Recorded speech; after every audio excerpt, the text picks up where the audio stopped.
Starship Flight 10, Take 3. Well, they do Like your say son. third time's a charm, so let's see if that pans out for this situation as well. Yeah, Yeah, should be quite 55% nice. weather favorability. It says again, 55%. We'll see. Hopefully. Yeah, I chose a time that is like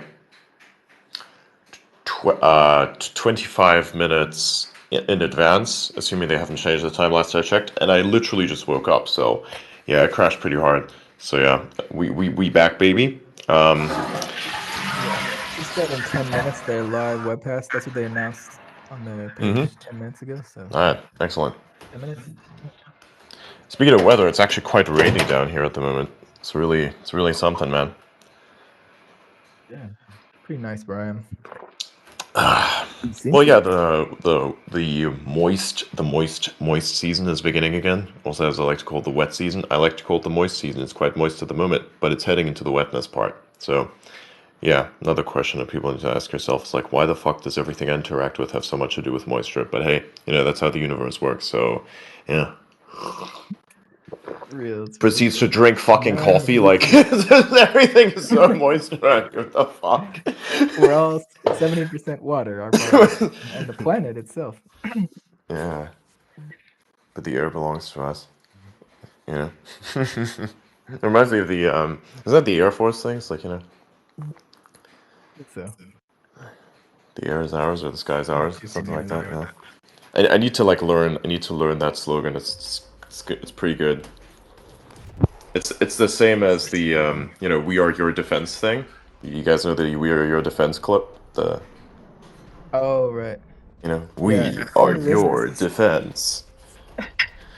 I like that clip. Yeah. Let The Air me. Force slogan in the U.S. is "Aim high, fly, fight." The entire sky That one is one of them. But the other one belongs is to like where they have us. these recruitment videos, where it's like, you know, they describe like how many percentages of the like Earth are these things, but like, and then the sky is like it belongs all to us and something like that. It's Cool.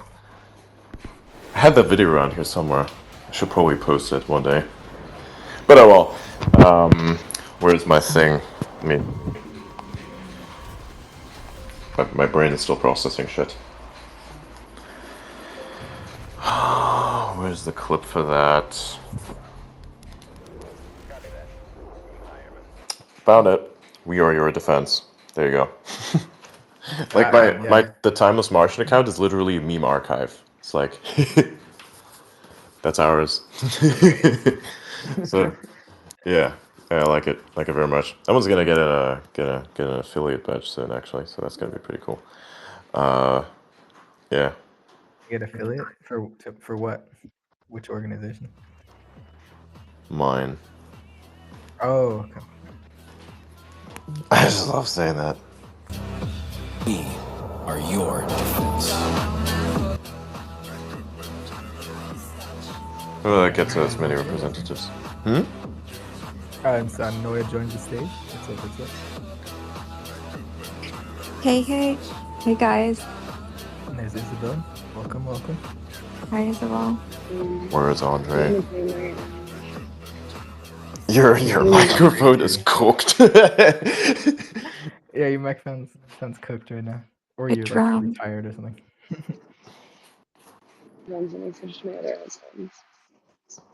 Yeah, we cannot hear like anything really. AirPods, no. Don't do AirPods, don't do headphones. Just speaker. Yes.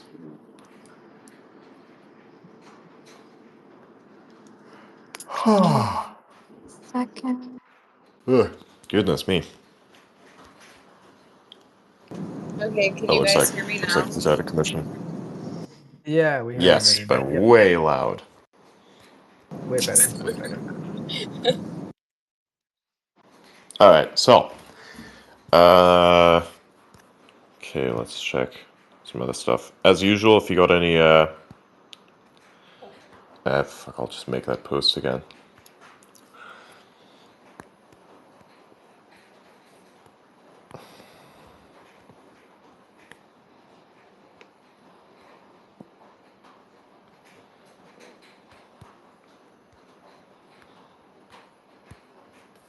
There you go. So if like so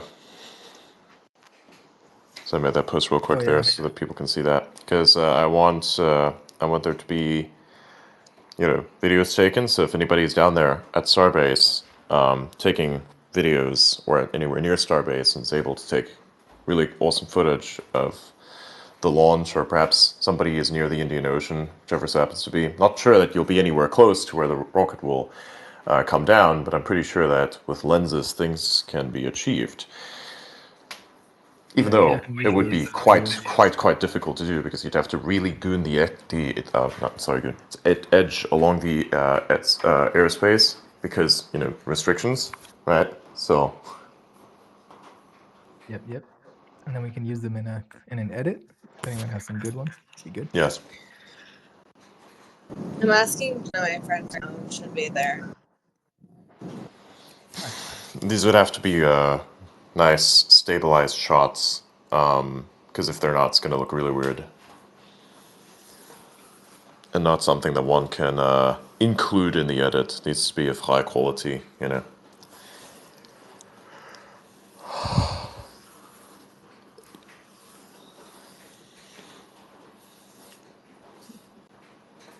Yep. So I feel like we could reiterate what we talked about yesterday, but it's like at this point I just want to see it launch. Yes. It would be kind of. I mean, it would be kind of funny if it was like 4, but we'll see. We'll see what happens. I mean, what is the weather down there like right now, Boca Chica? Let me just fucking take a look. All I know is 55% favorable. So I guess I'm assuming that's overcast or something like that with some clouds and. Well, yeah, looks pretty decent. Partly cloudy, mostly cloudy actually. Wind is 14 kilometers an hour. It's not that bad. Light breeze. The humidity's cracked down there right now. Holy shit.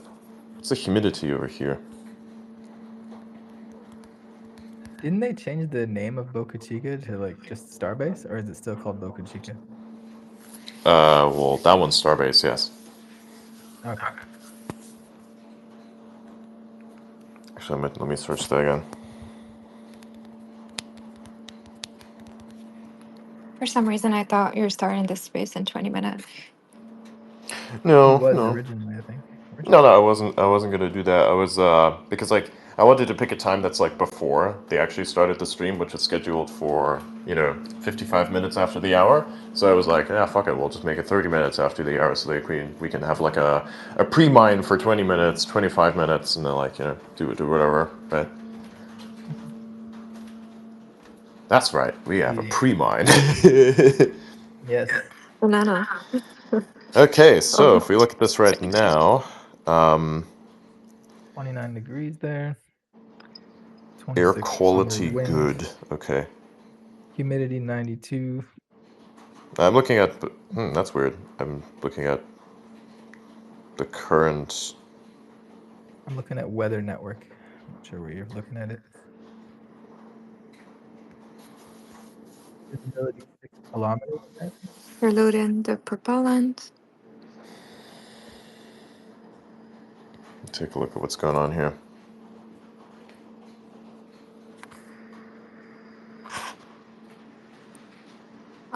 Stream starts in 30 seconds. Sweet.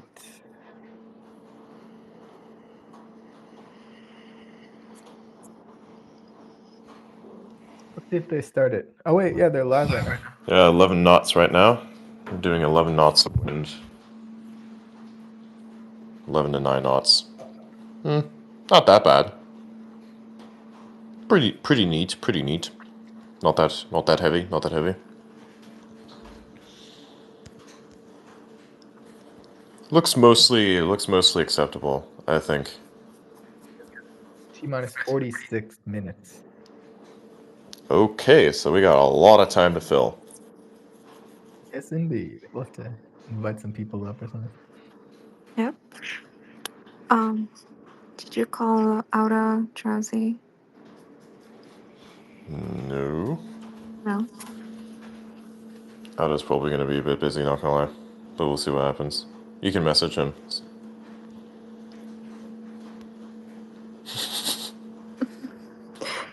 I just want to see you do it. It's funny to me. How much you message him? Torture. Control room Oh. looks fun. Like all those Catch and monitors. strays. Looks cool. I just want to see you do it. I like how the monitors are like wrapping around and stuff. It's pretty cool. Oh, those ones. I mean, the ones they use for Yeah. monitoring the situation. Yeah, those are epic looking monitors. There we go with the black tip on the rocket. Like it's all black now. Mm-hmm. I guess that's because of the new heat shielding or something like that.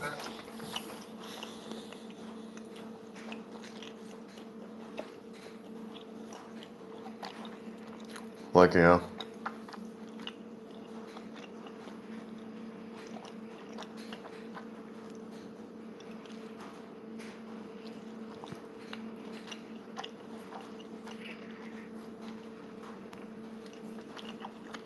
Heaviest payload ever flown. I like when they had the banana as their payload in the previous ones. That was kind of funny. Yeah. That was my favorite.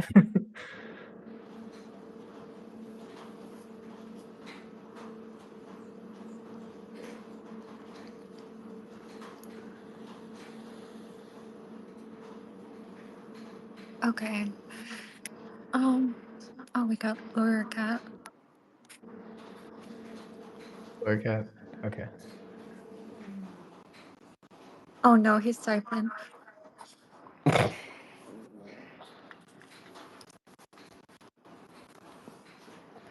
Yeah. He says he's too They're flying the busy. booster at a higher angle of attack. Yeah, That's he's probably busy. another reason there's like added stress on it.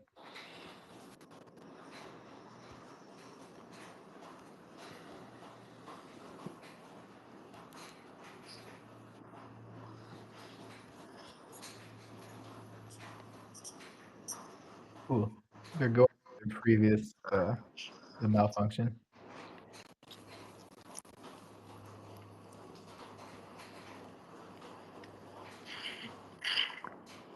Cool looking plasma.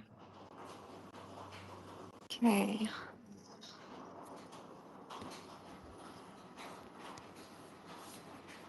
Damn, there's a lot of gas down there. You're looking at the stream? Yeah. Are you sure that's gas? I'm pretty sure that's just the cold air. Plasma? Is it? Gas Oh. should not be leaking out from that. Yeah. Okay. That is likely just the cold air. I mean, and if the gas were to come out, it would look like pretty different. Not discoloration wise, but like form wise. Okay. It would be all over the place. I'll try to go over the details for people who are not following. So, the booster is they're planning to they're not going to use the catch tower today or to avoid any kind of damage because the launch today is mainly to test the ship and the booster and their failure mode. Flight profiles, different flight profiles. Yeah, and collect data from it. So the booster is planned. It's gonna splash down in the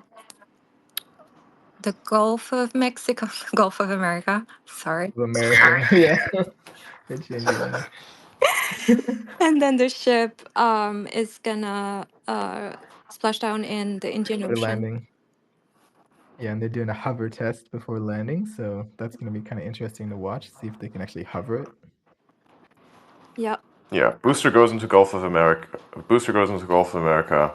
Ship goes into the Indian Ocean. Excellent. And for the booster, this is gonna be the first time they're gonna test the failure mode where only three. So usually they have three Raptor engine on for landing, and this time it's gonna be only two to test the case where one of the engine malfunctions, basically. We're taking the middle one out. Yeah. Yeah.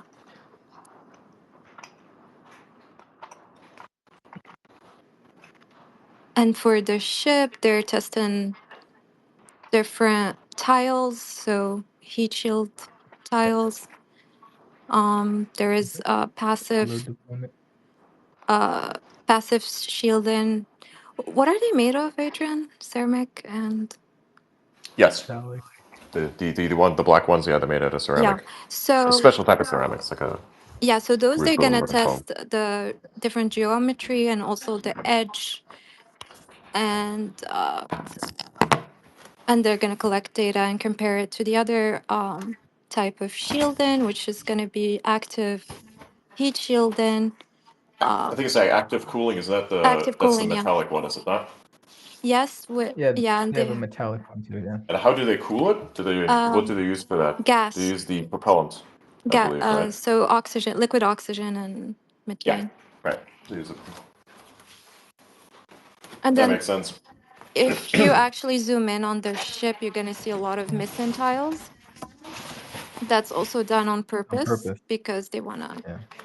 collect data for the uncovered part of the ship.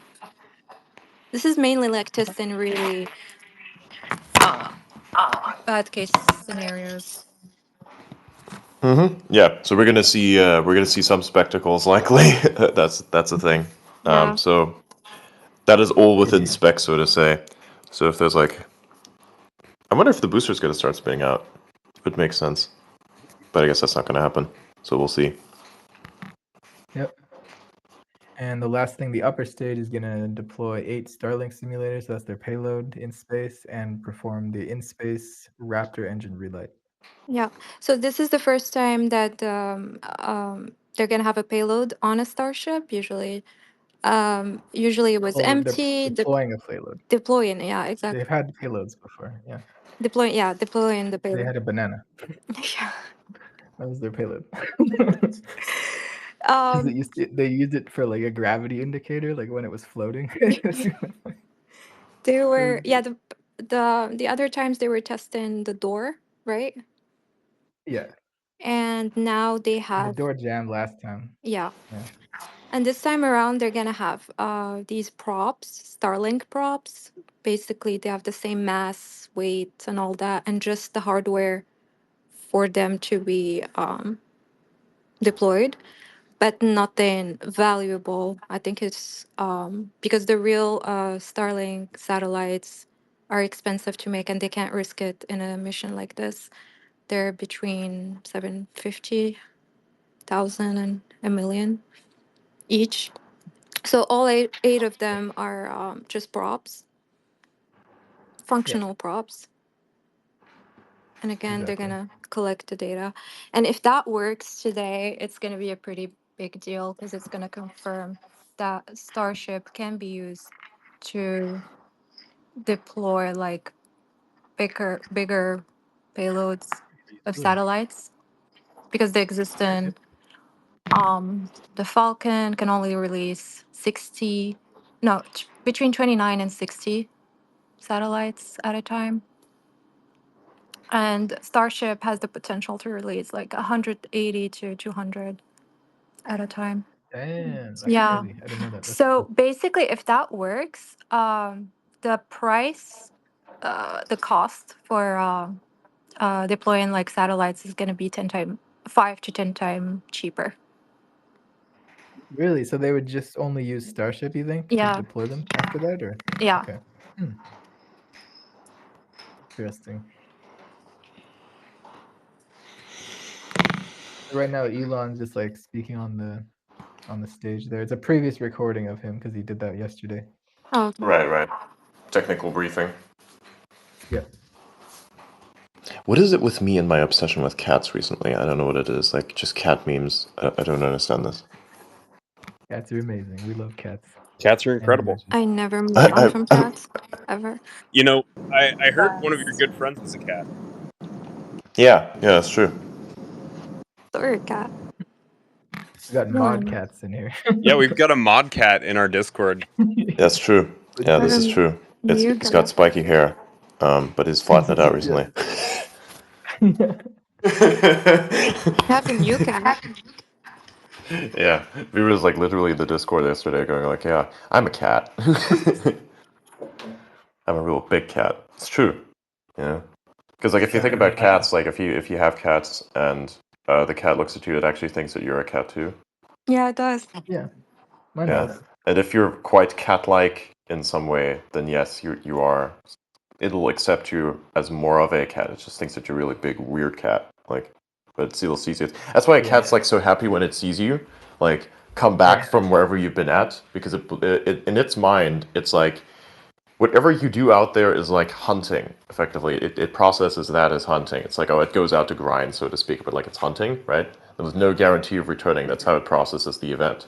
And you come back, and like it just sees you as a really weird hunter that brings back weird types of sustenance that it then transforms into stuff that the cat can eat. Like that's its weird like perception of you. It's like, wow, this is a really weird cat, but it's feeding me, so we're good, right? It's like, Yeah.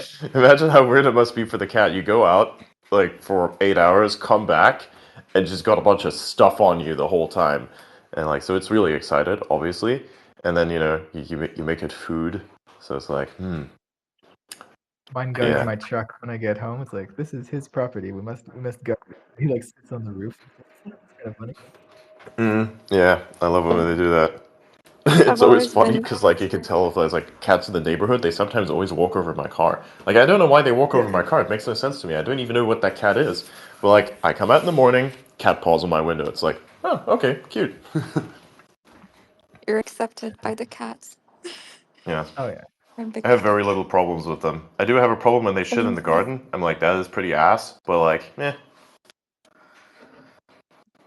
not like there's anything around that's gonna like mess with that, so we're good. Usually bury it, so it's not that big of a deal. Yeah, or figure out the origin location and put it back. Just kidding. Don't do that. Like, I'm too petty. That's and I also choose not to live in a neighborhood with like lots of people unless they're quite distant. So yeah, don't take what I say about neighborly relations and apply that. It's not a good idea. It's not going to work out so well. Real. I live in a wilderness, so rules are a little different, just a little bit.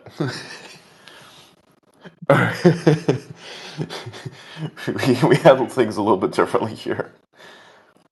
Like if there are relations at all, it's like you hardly go over to your neighbor's house, and then if you do, it's like probably because like there's some sort of land-esque thing going on. Like you have some land-related stuff, or some people-related stuff. Like for instance, you're trying to figure out if somebody tried to steal something, or like you're going there because you're like employed by them, or you have one of theirs employed. Usually a thing like that, or you want to like strike some sort of deal with them, like because there's like lots of villages here, right? And if you wanted to like see operate on their like land, then you have to like kind of strike a deal with them. And so going there and talking to them directly is like what you do. And so it's like, yeah, you hardly ever interact with those people. And then what do you do? It's like sometimes a year or so, and like there's the time gap of about a year or two. You check in occasionally and you do things. Yeah. I usually bring them like food. That's the first thing I do is like bring them food and like their local drink. They really appreciate that. And then we have like a discussion. A respectful discussion, mind you. You can't be like a podcaster bro and go to TSMC and go like, hey, I want $7 trillion worth of like, chips. Right? That's not gonna fly. You gotta be like realistic in your expectations. Making a troll on Sama here because that's actually what he fucking did. Like Sam Altman went to like TSMC and said, "Hey, I want like this much." Like he just wants to say, "Hey, $7 trillion in like fucking chips." It's like, what are you talking about? Like what? I mean, look, I know your upper limit is like supposedly compute, but like this, your architecture is ass. No. I don't even want to begin to break down why that just doesn't make any sense. Like there's just so many vectors, and clearly you don't know what the fuck you're talking about because you don't work in hardware. It's like you just, not only like where are you going to put them, but not only where the fuck you're going to get the money from, because your product doesn't even generate anywhere close to that amount of money, and you assume that AGI is going to be real. So it's like, okay, so I guess you think all the money is going to be worthless, which clearly is the vibe that you're approaching this with. So what the fuck? I don't understand. So your bargaining chip is no bargaining chip. But then when you do go there, let's assume that that's just not a thing that deprecates. Okay, let's just assume that in a world which is, you know, where the cat is a cube or a sphere, we're gonna like assume that that's like that your bargaining chip that's unrealistic is real. Okay, let's assume that, and then we go over there and we go, okay, where are we gonna put all those chips? First of all, it's a lot of chips, right? And then on top of that, where are you going to get the energy? On top of that, where are you going to get the workforce to even do that? And on top of that, how are you going to do that within the next like 4 years? Because you're not gonna. First of all, it's just not going to happen. Oh, and who's going to make them? TSMC has the ability to make them, but they're probably going to take 4 to 5 years to make them. It's going to take you approximately 4 to 5 years to install all of them. It's probably going to also take you, if you want to like do that at the same time, a whole bunch of years to try and get the power, which, by the way, most of the infrastructure is not suited for. You're going to need to basically create your new nuclear power plants, at which point you have to like kind of understand for yourself, again, like, imagine if you're in the US and you want to build up massive amounts of this, then you will need more power that doesn't exist, and you probably want a nuclear power plant at some point because it's the best thing. And if you don't have that, which you're not gonna, then you're kind of fucked, which is also why the US needs to get back into nuclear power, fission and fusion, and needs to strike a deal with the fucking Chinese instead of pissing them off more, so that they can give you the goddamn fast reactors, because you got a lot of waste in your ground. You may want to make use of that waste, and you can. A fast reactor allows you to take the nuclear waste and make use of it again. That's the thing, by the way. Like, if people like, there's an interesting thing that like always confuses me, and that is that a history is not clarified. History is not clarified. It's not that history needs to be modified; it needs to be clarified. Because the problem is, we used to believe that nuclear waste is an actual problem. It's not, right? It used to be a problem. Yes, it definitely was. That's why we have we have salt mines full of tons of this stuff that is radiating away over the next millions of years, right? That is a problem, right? The thing is, today we have a solution for this. Today we can take that same waste and use it again via a fast reactor. So now that we don't have a problem, actually. So now, literally, like, all of that stuff, it took us insane amounts to like mine this, right? And so now we're just like remining it effectively, except with no effort, other than just logistical, how the fuck do I take radiation stuff and put it in somewhere where radiation stuff doesn't like radiate to other places, and then take that radiation stuff and put it inside the reactor again. So it's like, that's your only effort there, which ironically enough is going to cost you less than mining it, I think. I mean, it depends, but still pretty good. Isn't that awesome? I think that's awesome. Yeah. I think that's really fucking awesome. Like, this is a really cool time. Like, damn. But still, you probably want to get to doing that. If you want to have, like, the world's biggest brain and tons of chips, you probably want a better power source. And, like, fuel and all that is not gonna be it. I'm sorry. It's not. Like, I know that these things are great, and they are really good at propelling forward but it's not going to be the play. Just saying. Showing the tower catch, explaining what they need to do. Elon is. Right. Well, they're not going to catch him this time, are they? No, not this time. No. I don't even know if we should make an edit. I'm pretty sure. But yeah, no chopstick catch today. Because no chopsticks. they'll be risking it. They might risk destroying the site, and it would cost like at least 200 million to rebuild it, plus like a year, and it would delay all the other missions. Yeah, makes sense. Yeah. They won't. It's kind of funny. If you think about it, that I was eating with chopsticks, but we have no chopsticks. Oh yeah. For those of you who don't know, I have a Discord server, and I was like live on the Discord server yesterday, and I was eating like these Korean noodles, like with chopsticks. on camera. Just because I thought it was funny, and I think everybody else kind of enjoyed that a little bit too. Yeah, next time they do a chopstick catch, you gotta eat some noodles that day. And you do like the big Maybe I'm chop. gonna do. Actually, no, I'm gonna do sushi because we gotta like pick up the series Oh, of yeah. tubes. Yeah, that'll be perfect. I'm I'll gonna have pick up sushi a as series well. of Hell tubes. yeah, that'll be fun. But like that guy says, the internet is a series of tubes, and I was like, technically, the rocket is also a series of tubes, and I can pick them up. Yeah. Make sure you're not With my dropping any chopsticks, sushi. yoink. It'll be a bad foreshadowing. Unfortunately, duty calls. I'm gonna have to drop off, but I'll catch you guys later. All right, later, man. No problem, man. See you around. Have a good Have a day. good day. Vera, hi. Hi. Hi, it sounds Minus like the 25. flight went well. What's going on? Yeah, Sounds Isabelle's fine. celebratory-ish. The flight has not gone well yet. You were just tuning into the beginning. Yeah. Did you just wake up? I fell asleep at some point. I was gonna take a nap, and then I woke up. It was later than I expected. I was just holding on to wife, and I was like, "Oh, apparently she arrived at some point." I remember her arriving, and then I fell back asleep, and then I was cozy, and then I woke up. So what I miss? Nothing. We're just discussing. Dope. What did I what's gonna miss happen here. earlier? I think I fell asleep too. Mm. Just tell me the mic Nothing. was off. Don't worry about it. Nice. Is Must there be about still a 4:30 planned or- fight, or did they like?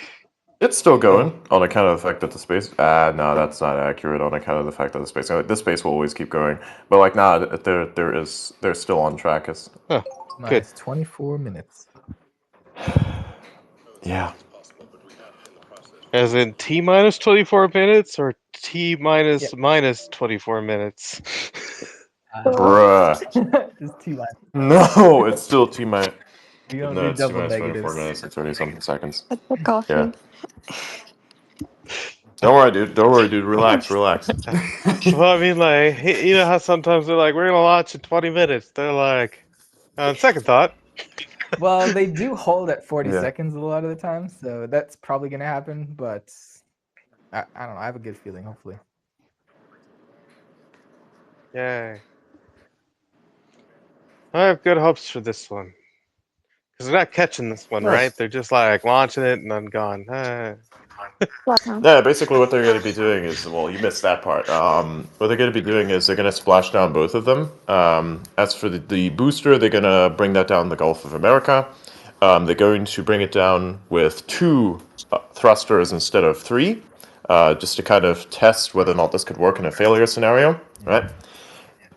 And with the Starship, which is going to be landing in the Indian Ocean, they're going to try a little bit of a hover thing just to see if that works, and then let that splash down, and then I guess retrieve it at some point. No. So they're trying to figure out how to fuck up the most gracefully, correct?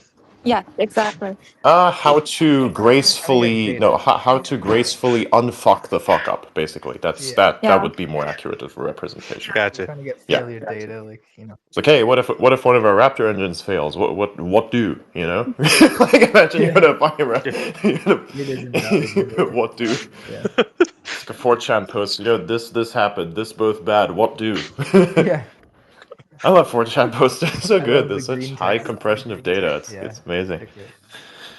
It's like I start like one of the things is I start speaking in X posts, but also occasionally do the fucking 4chan thing, and it confuses the fuck out of everybody. I like the what do Definitely. expression. I use it all the time. Yeah, it's like what do. I just like give that to people sometimes. Like, okay, so this is messed up. What do? And they're like, wait, what? It's like, huh? What do you mean? I don't think that sign off will ever leave me. It's like always, what do? Whenever something happens, I'm like, what do? Save me, 4chan, save me. Yes, you are right. I should put my hard drive in the microwave. Good idea. Thanks, team. Yeah, basically. By the way, Dude, I ate so much yesterday that I have like literally 0 hunger right now. It's It crazy. was like 3 big meals Like in I a am. row. I skip lunch. I because had I'm like 4 steaks. I had like 4 steaks. 10th. What is that? Like 2 cups of ice cream. Okay, 4 steaks, 2 cups ice cream. Well, kind of 3.5 steaks actually, because of the other, basically 4. Yeah. And then like a 1 liter tub of Korean noodles yummy. and soup. Look good. It's like pho or whatever. I didn't even anticipate to eat that, and I was like, my robe was starting to like, not fit properly anymore because I was like eating so much. So I was sitting there doing the whole thing. Man, I am so full. Like, Agree.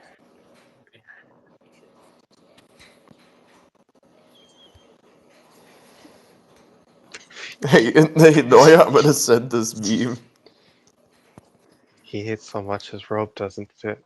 I don't even know what amount of food that would require for me. At least 4 chickens, 4 whole chickens. That'd be the minimum requirement, I think. Guys, you know what's funny? Isabelle is a speaker. She's in a plane right now. She might see something. She might be our best video. Noya, look at the meme I sent to you on X.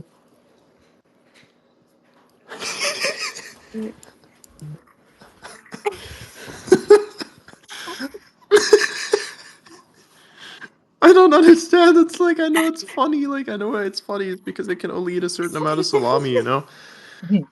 My cats only can eat a certain amount of salami, but they can. And look at those pupils. They're dialed in, bro. Holy shit. Oh Like, that's my max. They really want that. And so sometimes people, they say salami differently. They just say slummy. Salami? Fucking, I'm gonna post it. Salami? It's so good. I don't know what's. I don't. This is. Why- I don't know what it is with me and these fucking cat memes. Look at this shit. Salami! Cat memes. Why are the like? Oh wow. Cats can have a little salami. Salami. Cats can have a little slummy. That's fucking funny. He looks enjoying it. Yeah. Good. Yeah.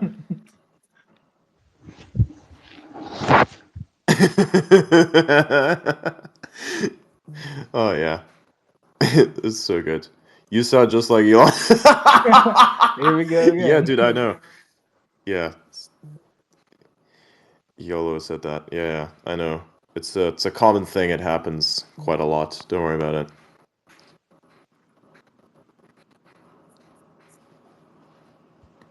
And comments. Let's see. They're saying abuse the rocket until it releases the Pez. Pez dispenser. Yay.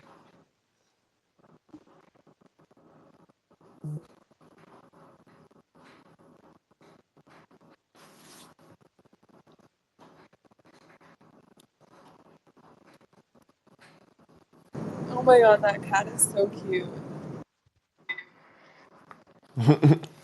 It is, I yeah. really like when cats eat food. They have like this particular aura of "don't fuck with me or I will completely destroy you" type of thing.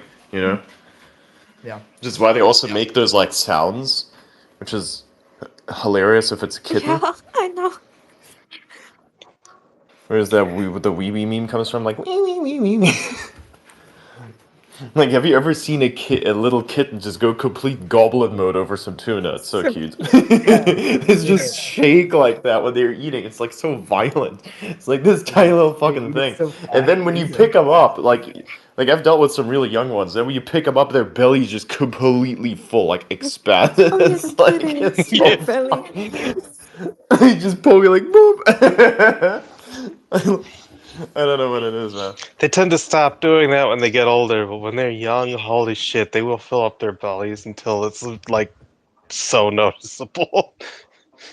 I know. Especially with milk too, eh? Like in the beginning, like if you Yeah. if you ever have like the kittens that young, that's usually what it is. Like if I wanted to if I want to hyper-evolutionize a cat, as I like to call it, then what I do is I just take the kitten that looks the most aesthetic, take that one, and just like feed them to the max and make sure that they like do all the things that they need to do in order to become the best cat, so to speak, right?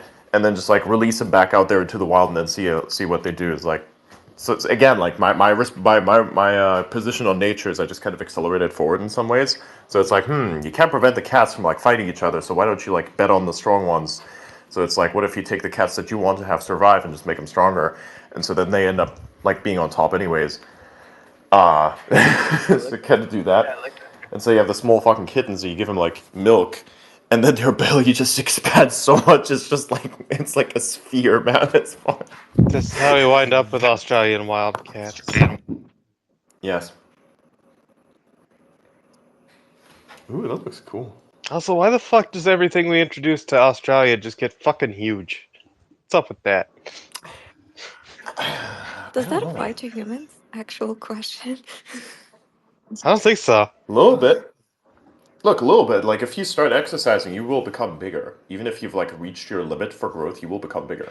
Yeah, but Like it's not like how we introduced rabbits to Australia and then they got like 20 times the fucking size, or cats, which are like 5 times their normal fucking size out there. Like, we introduce shit to Australia and it just gets fucking huge. Interesting tech. Interesting. You ever seen those Australian rabbits? They're massive. Oh, I've never seen them. They are. It's true. They've also brought some to New Zealand, and they were a huge fucking problem. Yeah. Us humans and bringing shit places. We're good at that. Yeah. It's a massive problem. Hey, North America, have some smallpox. What? I mean, that one was North and South America. That one was pretty much intentional. South America, especially, like that's how they defeated the Inca. They actually gave them like blankets, right?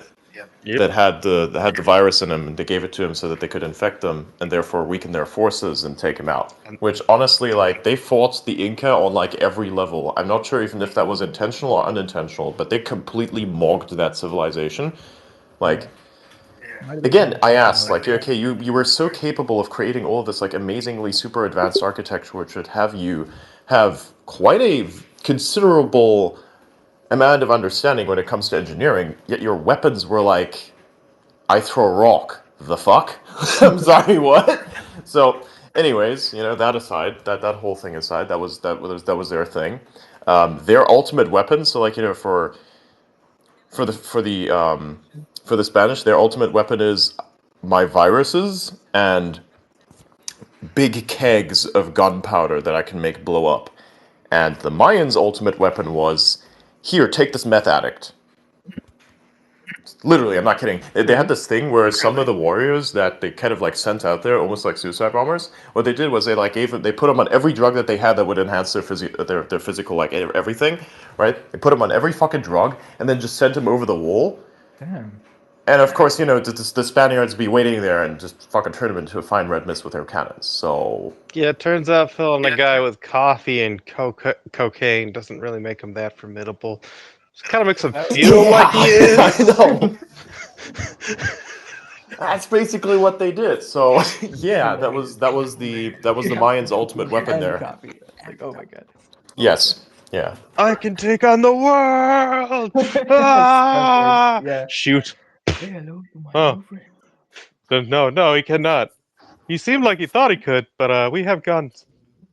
Yeah. Yeah. Turns out they still work. That's on kind of those like where guns. that's kind of like where the origin of like this origin of white supremacists, like that whole notion, the concept actually came out of like, you know, fucking Africa, because like they see these people, they come there that look like aliens, the same thing that, you know, happened to the Mayans, and they bring with them all this like weird fucking technology, like the weapons, like boomsticks, you know? Can you imagine how weird it must be for a fucking prairie man out of like Africa to see for the first time this weird fucking stick, and they like, here's this big animal that we take 5 hours to take down because they're persistence hunters, and that's how it's done. And we spear them to slowly, like, you know, make them die. And then you have this fucking gun that just takes them out in like 1 to 2 shots. Yeah. Bro, you gotta fucking look at that and go, what the hell is this? What sorcery is that? Yeah, what's Big sorcery? stick go boom. What the fuck? Yeah. Real. He pointed the magical stick at my friend, and then my friend is dead. I'm gonna run He away looks now. like God Like- or something. Exactly. Same thing. Same thing with like the buildings as well. It's like, hey, they somehow figured out how to liquefy stone and turn that into like walls and shit. What the fuck? Oh, and they somehow figured out to take water out of the river and redirect it through the pipe thing to like end up inside of their house, and they can turn it on and off when they want to. And they have this amazing thing, which is like they can take light and make it appear in the evening, but only when they want to. What the fuck? They God. didn't So that was like have pretty that. much that's pretty much like the whole thing. No, yeah, no, you did. They didn't have light bulbs. They introduced it later. This is more like Much later. 20th century. I think it was introduced by the They had, like, British. Even so even much even bulbs. French. Even if you didn't yeah, even with the bulbs, you didn't need that. They had like other means to create electrical light at the time. You know, I think there was one with graphite where you're effectively just like short circuiting it, kind of. Just like You normal know, light bulbs. where it gets super hot. No, Yeah, that's how incandescent light bulbs work. It's just putting electric current through a copper filament. You can use other filaments. well, yeah, that one, yes, yeah. I was confused with LEDs for a second. I was like, which one do you mean? Yeah. Well, then there's also the ones that use gas, but that's more. Yeah, that's a whole beyond different thing. adjacent. Like we have like what 3-4 different means of like illumination. that Yeah, something like aren't, that. Well, Yeah. more like 6, 7. We have a lot of bioluminescent ones, but those don't really count. So like glow sticks Yeah, and shit. bioluminescent, like It's not even bioluminescence. That's chemical luminescence. And there is yes, which is bioluminescence kind of as like a well. one-time thing. Because we do capture Yeah. fireflies, because fuck them. Yeah, but can you turn them on and off though? Yeah. You have enough of them, it Okay, doesn't yeah, matter. fair. They always do it. They can't stop. They see the other one, they're like, oh, I gotta respond.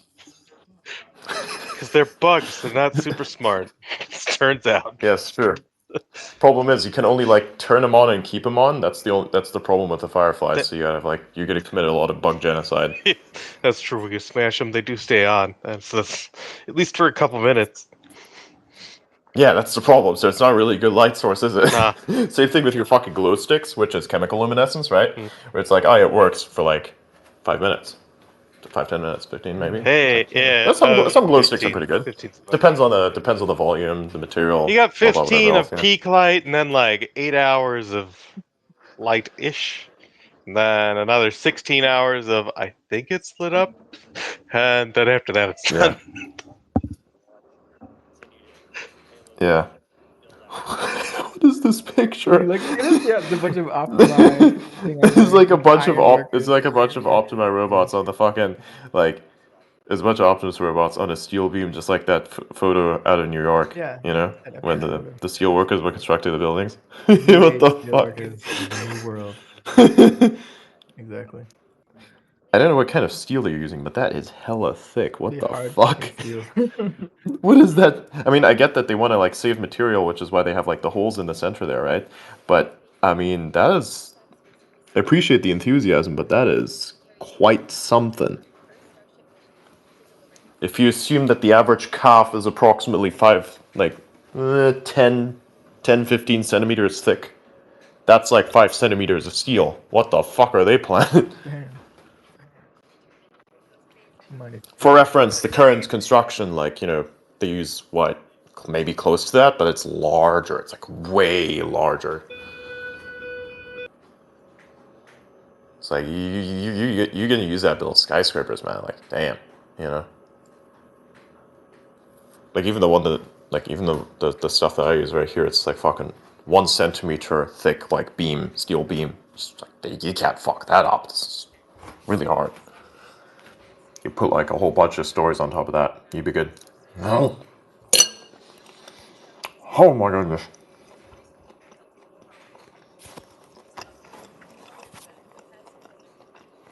They're saying they're gonna build more launch pads.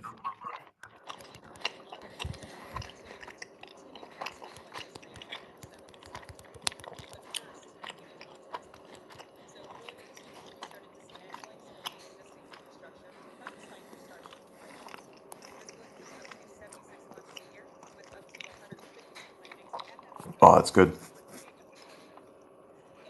I have like just a tiny amount of steak left over. It's like a third of the steak. I like these renderings. They look really nice.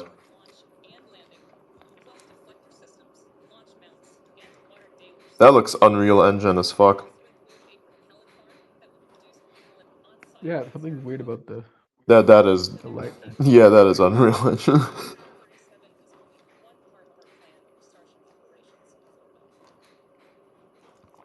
I don't know what they were using prior to that, but that shit was like what I just saw. That was Unreal Engine, 100%. God, I've been. I wonder if they've used Imagine to try to make some shit. No. Absolutely impossible.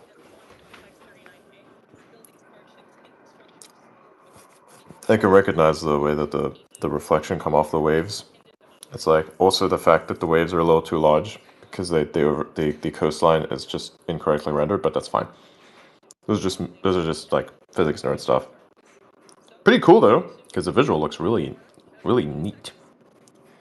Cool. They're saying everything's looking good so far, so things are green, it looks like. Minus 5 minutes.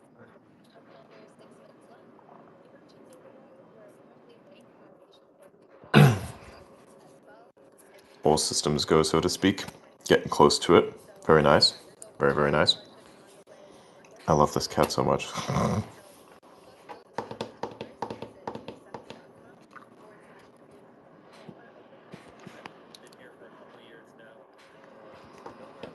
I just saw the Jesus piece was trending, and I was very upset to discover that that was a rap group that broke up, and not a Jesus-themed One Piece parody.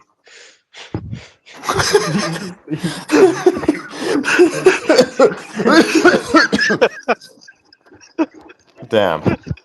That's wicked, man. That's wicked, bro. That's wild. Yeah, by the way, everybody, quote post the space with join the Starship Lounge. I'm going to call it that because I think it's funny. And it throws people off, so be like, hey, what is that? So, yeah.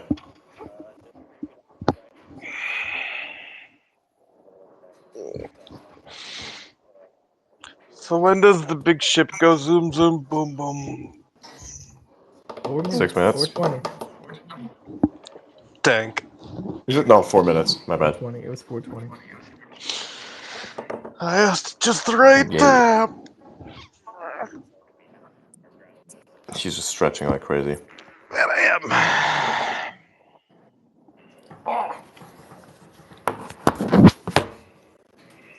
Speaking of which, I should probably do more pull-ups on this fucking, on the fucking big steel beam. You know, the problem is the moment I do that, like my aiming in video games just goes to shit for some reason. I don't know why. It's weird. Oh yeah. That'll Your happen. fingers are all like messed up. I don't know why that is. I think Well, it's like you see, the two sensitive areas. I was watching how you hold your mouse the other day. If you do anything to the side of your thumb or little finger, it's gonna throw everything off. Because you're like me, you use those to anchor your positioning. It's true. And if your nerves get messed up from like any kind of physical labor or anything, it just fucks that up. It does the same thing with guitar playing.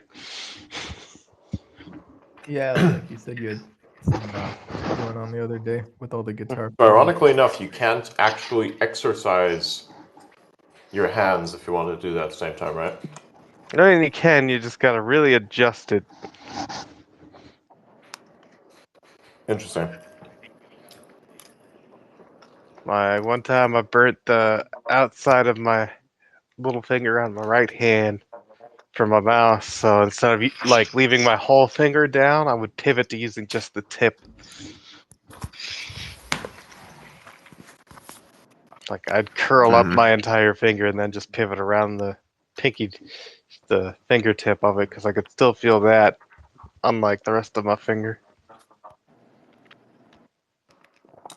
Interesting. Yeah, I could still feel it, but it wasn't the same, you know? Didn't have the same response. But that may have been something I picked up from guitar too, because depending on what I'm doing, sometimes my hand's free position, and other times I have my pinky like up on my bridge pickup, like on the top right edge of that, to keep my fingers anchored in place so I can scoop my picking around wherever I need it to go and not lose track of which string I'm going for. String skipping. If I'm doing string skipping, that's something I'll do just so I have a more finite point of reference. Hmm.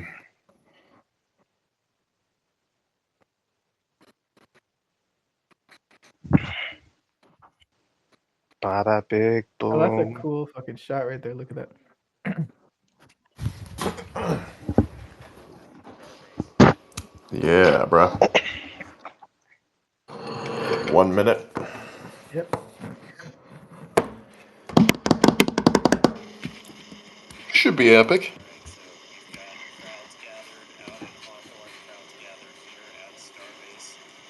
The capsule there.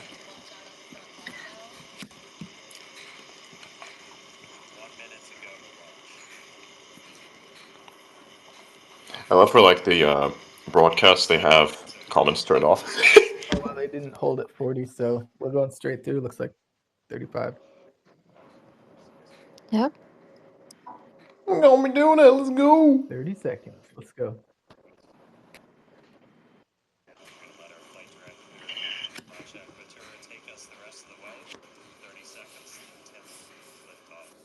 Here we go.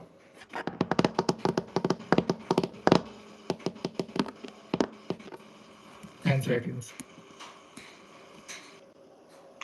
I'm watching it on X, so there's a long delay, so I'm a little bit behind. 2, As am I. 1. Come on. Let's go. 3. So it's 16. It's about 15 seconds behind. Same. Nice. Light is proper. Damn, that looks Nice. like. Nice. Nice. Looking good. Looking good. Looks very clean so far. Yeah, dude. That's beautiful. I don't see any Wow. tiles coming off or anything. Yeah. Looks phenomenal. Yeah, The nominal. beautiful. It's a beautiful day as well. Wow. Like the weather looks excellent. Look at that shot of the. Yeah, that's the Raptors. Stunning. What do you call it when it's all funneled together? That is that is known as a mock diamond or a shock diamond.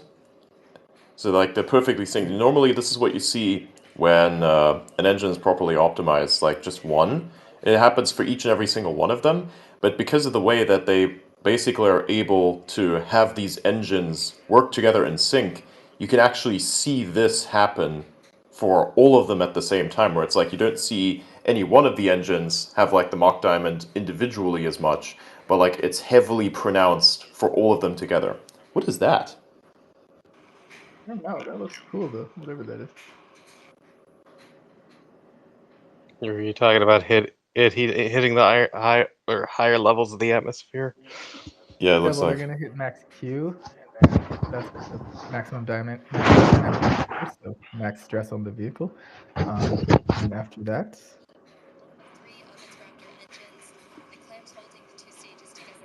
That looks interesting.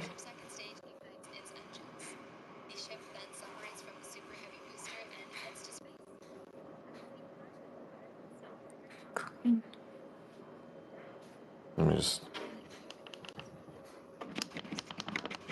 Splashdown in the Gulf. As we mentioned earlier, the hot stage will be jettisoned for this flight, and that should occur just after the boost back burn. So we're about to shut down the first stage and perform hot staging. So let's just watch and listen. Damn, that looks good. That looks really solid. Clean. yeah, no hiccups or anything. It's interesting. that? The angle looks a little different this time around. That looks like a propellant leak, to be honest. Oh fuck! Oh no! Yeah, that is probably a propellant Seeing leak. the engine start to throttle down. So they must know. Maybe this is like one of the heat shields. Miko. Okay, it's moving quick. Ship ignition. Okay. It worked. Nice. Damn. Nice. It looked like a leak, but no. I guess Stage not. separation confirmed. We've got 6 engines running on ship. Booster is doing its boost back burn, continuing now towards its splashdown site. Maybe that in was the just Gulf. We have seen all 6 Raptors lit up stabilization. on ship. I wonder if they're still doing like high angle of attack, because last time they did that with the booster. You heard them report ship chamber pressure is nominal, so that chamber pressure, just that expected thrust level in those Raptor engines on the ship. 3 vacuum optimized, 3 sea level, all looking good. Nice. Phenomenal.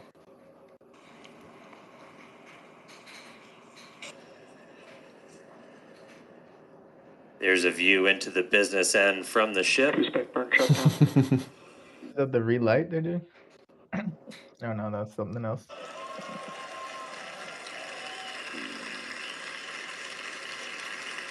All right, That's so at this beautiful. point, we finished our boost back burn, so that was Really shut cool. down. So that's the first of the 2 burns after a launch that the booster's going to do today. So now it's headed towards the Gulf. It's not going to be quite as an aggressive of a flight down. We relaxed that angle of attack a little bit, but we are then going to be looking for it to do its engine tests for the landing burn, and those are going to be a little unique this time. Yeah, typically Blast we the big start with booty. all 13 inner engines lit for that landing burn and bring that down to just the center 3.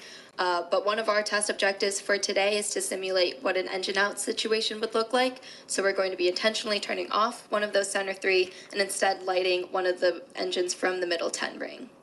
Yeah, we did see one of those engines in the middle ring shut down during the initial ascent. Oh, looks like we have hot stage jettison. You can see it floating away there. Oh, they were to doing the the left stage of the separating. Yeah, booster. interesting. They did that Yeah, for we did see one of those middle engines shut down during the ascent. Again, we are resilient to engine out on Super Heavy. That's why we're able to get through our ascent. Starship flying on the expected path. There's still a chance that engine could be back in the mix for the very start of the landing burn, so we'll see if we light up all 13. But we've even done a landing burn at the tower with an engine out, so very resilient. We'll see how it does on its way down to the Gulf, though. All right, so we got a couple of minutes. That landing burn start should be just about 40 seconds away.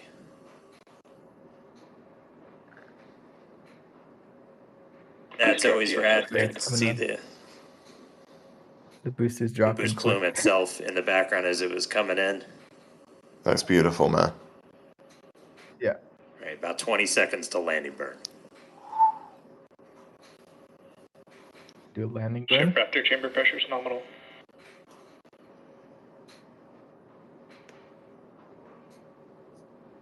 Here it comes. All right, here we go. Be the splashdown. Startup. Looks like we got 12 of those 13. Down to 3, including one of the middle ring. Damn, look at it. It's hovering.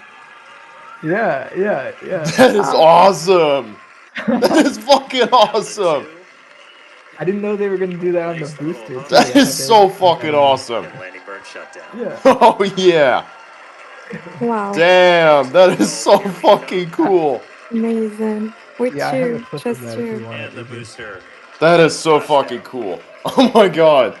This is so cool. Flight for booster today. Like keeping it in a balance up there. That's amazing. Meanwhile, back in space. Oh man. I was hoping to see some really confused whales or some shit. Continuing its ascent burn. Oh no, you do not want to have Just that. about Believe 9 me. minutes north. Right, that ship engine cutoff is slated for 8 minutes and 57 seconds. We are going to see those 3 RVAC, the Raptor vacuum engines. Those are the bigger circles, and that little indicator on the bottom right of your screen. Those will shut down first, and we continue burning for a couple seconds longer on those inner 3. That's before we beautiful. hit Seco, second engine cutoff. That was beautiful. Man, that was Wow. beautiful. Perfection. I hope that somebody caught that on camera. I really hope that somebody caught that on Once camera. again, Like the thanks to Starlink for Wow. getting us these views. It's just incredible.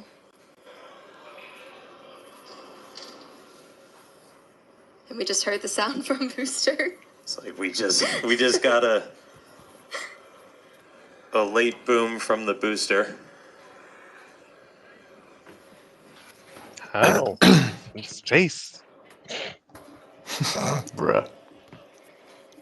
Yeah, we have ship engine cutoff coming up here just shortly. And as we mentioned, today's flight test is not an orbital flight, but rather one that demonstrates Starship's orbital capability. Starship from terminal guidance. Hasn't made it all the way to space. It's only 148 Right, entering kilometers the final up. phase of this burn. So it can still boom. Under 30 Not seconds bad. to go. It happens. It's just a funny sounding boom at that altitude, as it travels a little bit different through the air than it does when you're about 100 kilometers closer. Yeah. All right, shut down the vacuum engines.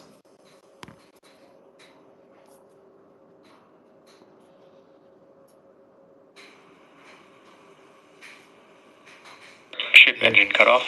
We shut down those center 3. Successful ship engine cutoff.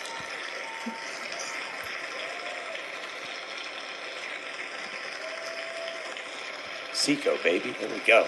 That's what we want. Nominal orbit insertion. Yeah. All right, we just heard the call out for nominal orbital insertion. Nice. I like when the camera's like. It's one of my favorite words, nominal orbital insertion. All right, so ship is Stamp in says, space. It's just so good. I don't know why. There we go. We're seeing the flap It structure sounds like to move into SpaceX. a stowed position. That's why it looks like your camera's moving. Yeah, exciting to see Starship safely in space and super pumped to see all the team's hard work in action here today. And of course, as guaranteed, it's been an exciting day so far. We successfully lifted off right on time at 6:30 p.m. Central Time. Thankfully, our weather was looking good today.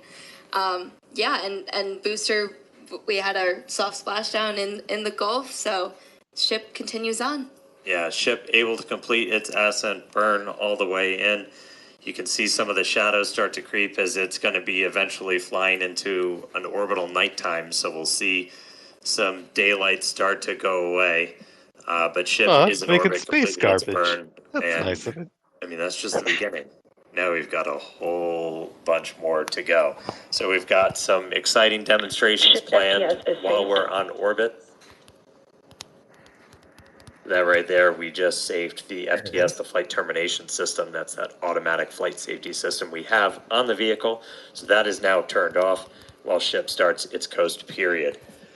We are coming up. Our next milestone is going to be the deployment of those Starlink simulators. We've got some payload inside of Starship that we're hoping to deploy into space for the very first time.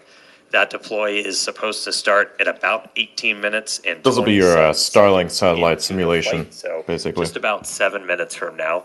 That deploy will take place over a couple of minutes. It'll go about one satellite a minute. So we'll be spread out over that. It might get a little dark, but we've got a couple of views that we can show you to see that deploy in action.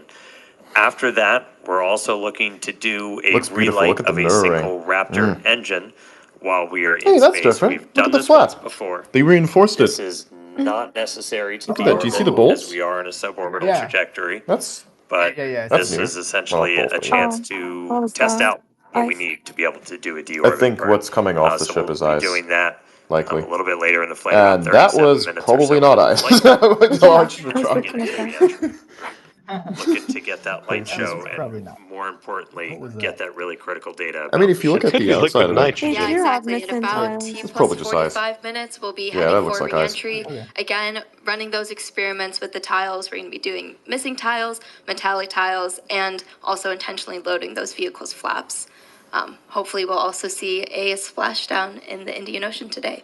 Yeah, we were able to get to a re-entry last time, but we didn't have full attitude control, so we weren't able to go in. They could not control that attitude. We're designed to. But it had too so much we ended up attitude losing to be contact handled. with the ship before Yes, we that's could true. make it all the way And the through. attitude was, you spin me right So you round, baby, still get round, data, round but really you're- fast. You're not really getting the data that we want to make sure we're kind of stress testing the Yeah. vehicle. As Amanda just said, we removed a bunch of tiles, and we do this in some intentionally scary places on the vehicle because we're really looking are there spots that were vulnerable to this? Yeah, so that just looks like ice. If you look at the outside of that, like, that just Yeah. looks like ice that's coming off of putting it. ship into a Because full of all the orbital propellant. mission to then do re-entries a little bit later on. So really, really critical to get that data. Really looking forward to a controlled re-entry.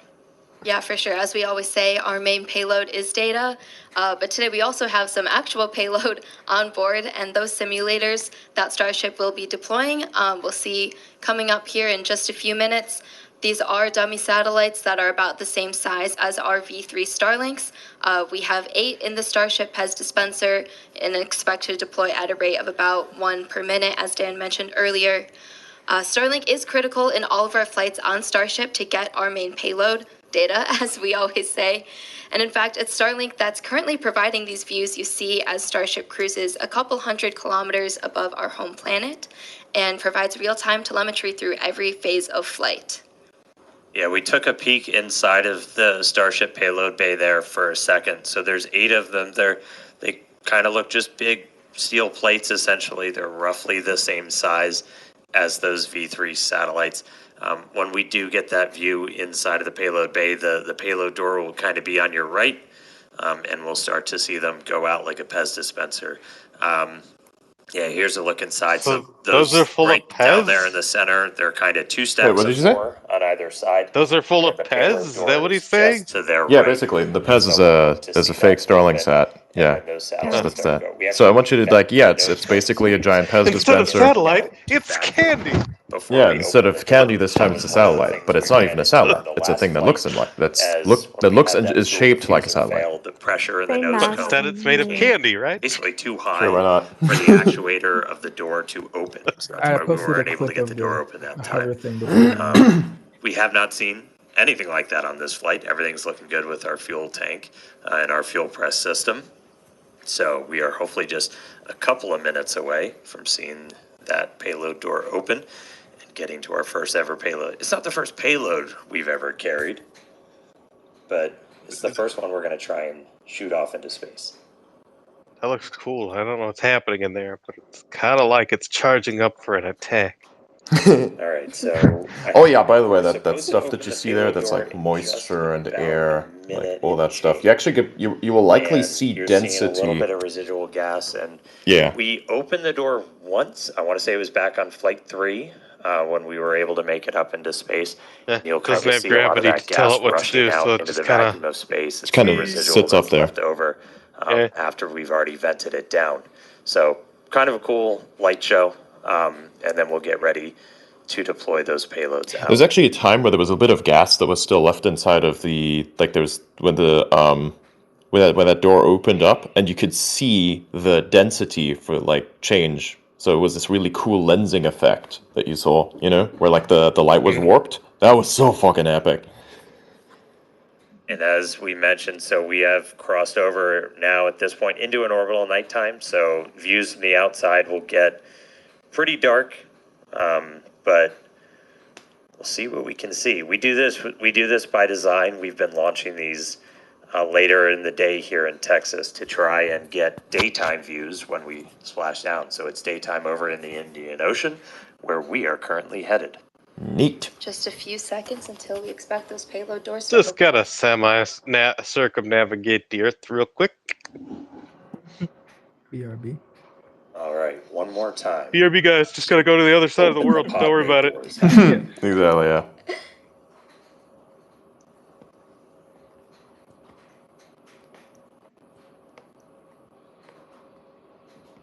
Yeah. Get that shit out of there. Fuck them rocket innards and all that gas. Looking all Dragon Ball Z charging up your attack, kinda. Open up that door, get it all out of there. So we are currently in payload deploy prep.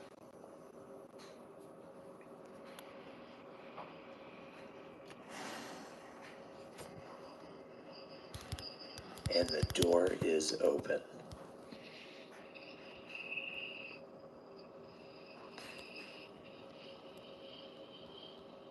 The door is open. All right, so the payload door is open.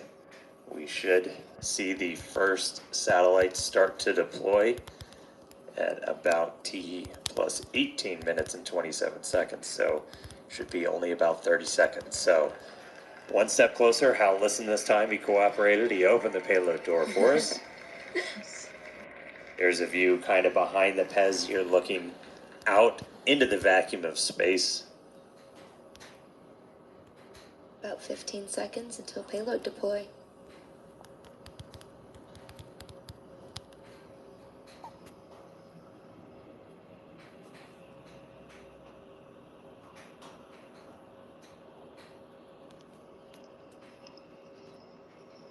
Ship has transitioned to payload deploy. How can you tell?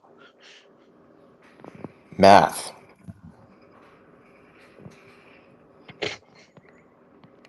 I think it just jettisoned its thingies. Look. Nope. It did not blow its load.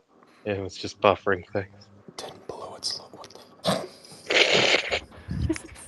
the Deep cut. Deep cut. Well,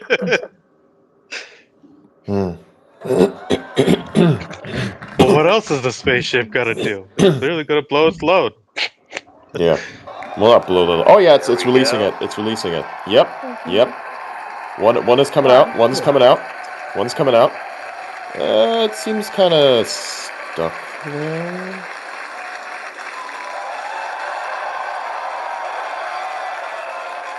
Is it being pushed out all the way? Nice. Pew pew.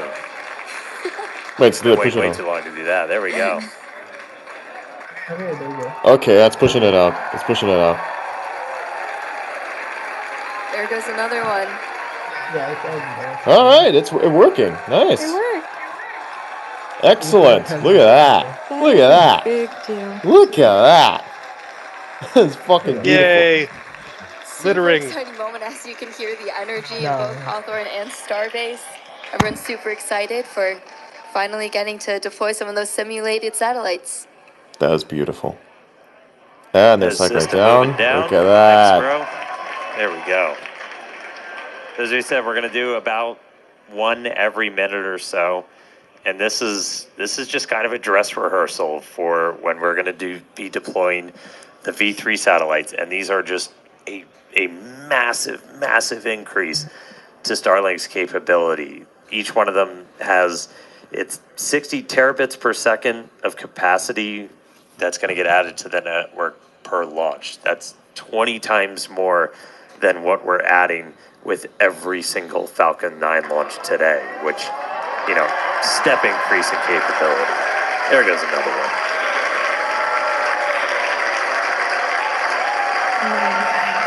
This is the most applause I've ever heard for littering in my life.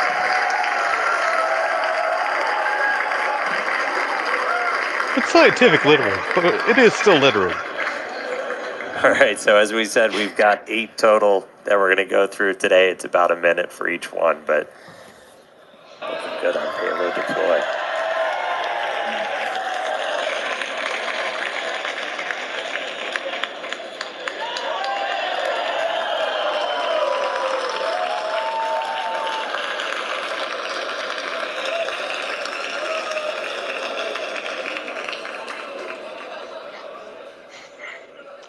It is fun to watch it just eat them into space. Hey, get out of here.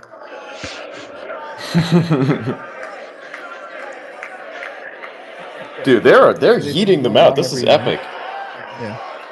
So eventually you're probably going to see that the entire length of the shaft here is going to be filled full of these Starlink satellites, and then they're going to be able to deploy way more than 24 each. That's beautiful.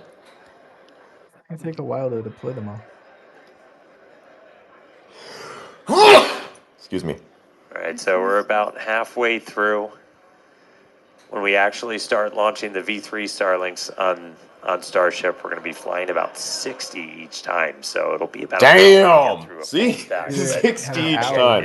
It's just going to be a massive increase. 60 sats per launch. That is up what are they doing? They're doing current 24. For people who start That's anywhere on the planet, and for us.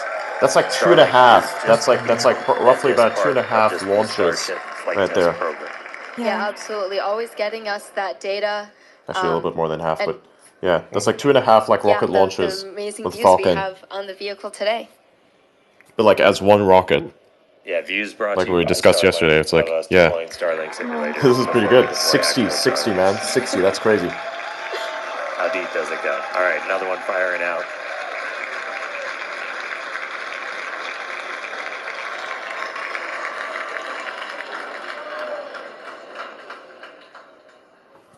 Let's do some research while I was watching the stream.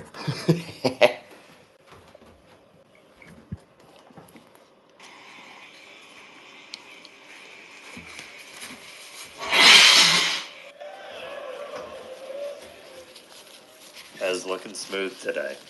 Yeah.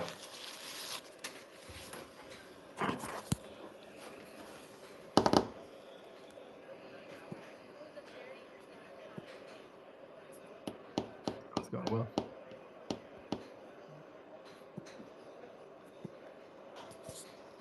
Next one.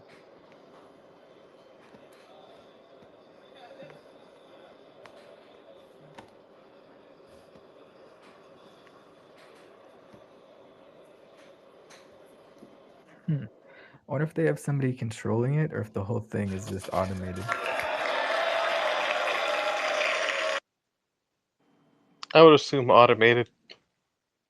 Because Yeah, I would assume automated, but maybe since it's like a test mission, they would have like also like a remote They option. deployed them a little low to avoid them becoming like space debris. Yeah, there you go. One remaining, so 7 of the 8 have been deployed. 1 more to go. does that mean they will fall? Yeah, Like same. Like Oh, the camera Just a movement. they're gonna reminder, fall. we're on a Like suborbital the end. trajectory. These satellites So it's temporary Yeah. littering. Suborbital trajectory. They're going to burn Yeah, up. but if they entirely. deployed them a little higher, they'll be fine. So Obviously. the last one has been deployed. Basically, gotta make sure that these things, which is effectively space junk, actually burns up so that it doesn't end up being junk in space, which is what can cause. I'm not sure. How many people are familiar with the Kessler syndrome? Does anybody know what that is? Oh.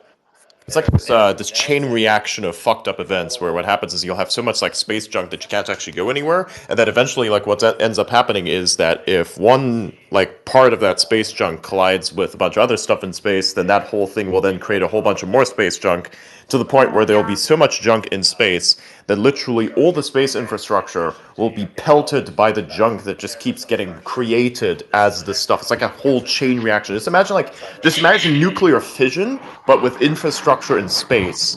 And like that, the infrastructure is being pulled apart into like very small little chunks, and then that is just like, you know, kind of orbiting all around Earth, destroying fucking everything. So yeah, we just want to avoid that as much as possible. Yeah. Yeah, Wouldn't it messed up. eventually form a ring? It's horrible. Like yeah, Saturn really. and all them other things, due to the centrifugal force, the rotation, the gravitational pull. Like that seems like a basic calculation that would prevent that from happening. If at all, it would happen. If at all, it would happen in an unacceptably large time frame. We get about 120 megabits per second. That's split between our high definition video and real time telemetry. We get that every phase of flight, including reentry. So it's not just giving us views of reentry, but we're getting all of that engineering data in real time through phases that it used to be impossible to get that in real time. So just really incredible. Yeah, Starlink They're definitely using affords us Starlink. all this capability. And reminder, it's the world's largest satellite constellation What he just operating said was in low inaccurate, orbit but to okay. deliver high-speed, low-latency broadband internet. How'd you know? This provides internet access. Because it's not a matter of whether or not world you can that get it, has it's a never matter of had data better pipeline. connectivity before. It Today, was Starlink possible serves to get more than that, but they were 150 prioritizing other countries, data. territories, and other markets with over Interesting. 6 million active customers and counting. To meet the growing global demand for high-speed internet, SpaceX expanded its factory. So why the fuck in didn't he Castro, say that? Texas, and also introduced Probably because Starlink it's Mini, very as well as an technical and not updated actually version of the Starlink information that most people would parse the way people who have dealt with network code would. Now gonna It's close just its more payload bay door. I mean, the way dynamic to say we couldn't get it before. Towards the Indian Ocean. Sorry, I'm right. Which, I mean, technically we couldn't get it because we had more important information to get. at about Yeah, 30 But so if we the wanted video to is get a that luxury. It's information like, instead, yeah. followed by atmospheric entry, hell of a light show. so basically, what you're saying is we now have more pipelines open, and before we Yep. couldn't get it because we only had a single pipeline, and that single pipeline is not reserved for the luxury of viewing what the fuck is going on, but actually being able to know what is going on via data. Yes? Pretty much, yes. The fuck, why couldn't they just say that? This sounds really fucking easy. I don't understand. Well, it took him like 1 second to say his thing, and it took like 30 seconds for us to get through our spiel. So it makes sense. True, true. But then again, you're gonna have like, 5 minutes of music, so... That's true. I mean, they are literally just sports commentators, but for the Starship, right? Like, all of those people actually have a history of being like sports commentators. At least most of them do, right? So like, if you're gonna commentate, you may as well, I guess. Yeah. Then again, they are doing a better job at this than like we are when it comes to like the data part, because they have access to more data than we do. So we just like Yeah. kind of go tangentially off the thing. So like while music is happening, for instance, we're just like having this discussion, like a very meta commentary. It's like, okay, you get Adrian Dittmann meta commentary, Adrian Dittmann and Vera meta commentary, as like the Starship is floating around up there. And you get to view the inside of like the empty Starship right now after deployment. I like the fact that they put a light bulb there and like a bunch of other lights, so you can actually see what's going on. It's nice. Oh, you're just like your brother, aren't you? You've seen this headset for an approximately 4 He's talking about his seconds. cats now. Damn it. It took his Mjolnir's brother like 4 seconds to decide, oh, headset cable. I want this. I want this so much. It's like his fucking brother. They both will just not leave this cable alone. Something about the braiding drives them wild. What are those tanks? Do you see those like black tanks that are on the left side of the rocket? There's like sets of 3. There are 2 of those sets, and they look like tanks for something. Actually, no, sorry. There are sets of 3, and there are 4 of those sets. See, because it's like they're not that long. So do you see like on the left side, right? They're separated by like this insulated tube-looking stuff that seems to be connecting to the base of the ship. Are those tanks or are those arms? Like those look like tanks. I mean, look, they're round. What I'm talking about, you understand what I'm talking about, right? Like those I see black. what you're talking about. Yeah. It could also be a pneumatic lift, because those are also round. Yes. That's what I meant by arms. Like, sorry. I don't know if those are Could like be, but things that they use for like separating cargo in there. I don't know what the inside of that region's like. That's the was that in there the before? Or is cargo that area, new? right? I have no idea. I honestly haven't watched. I think last time when we saw the banana. I think last time when we saw the banana, that wasn't like in there, was it? I don't think it's interesting to see how the Starship is. It's interesting to see how the Starship is like reinforced from the inside. Look at that. Do you see like the pieces of metal, those stripes? Mm-hmm. It's really neat. It could be nitrogen gas or something like that. Yeah, for what purpose? Liquid oxygen. For COPV. Hang on. Cooling. Let me figure that shit out.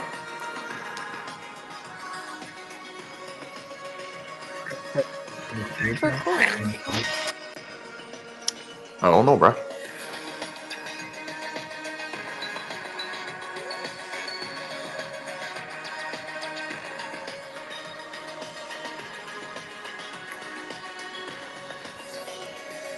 Okay, let me just figure this out. For a second there, I thought they were about to start playing like funk music, which would have been really bass, to be honest. Yep. It could use YouTube playlist.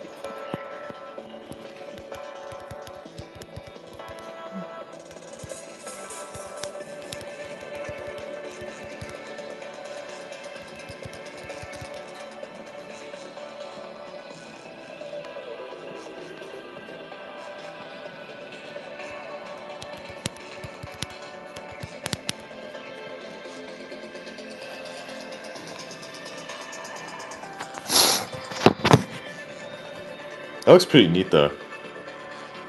What is this current shot of? that is the bottom where the dispenser is resting. Huh. It And looks this so current different shot without right now, traffic. yeah, this shot right now is the outside, and I think that is the flap. Looks flappy. I don't know. Darkness. Nighttime. Looks cool.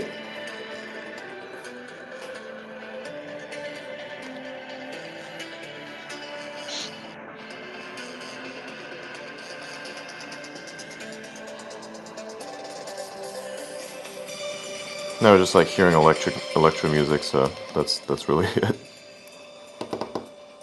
Yep.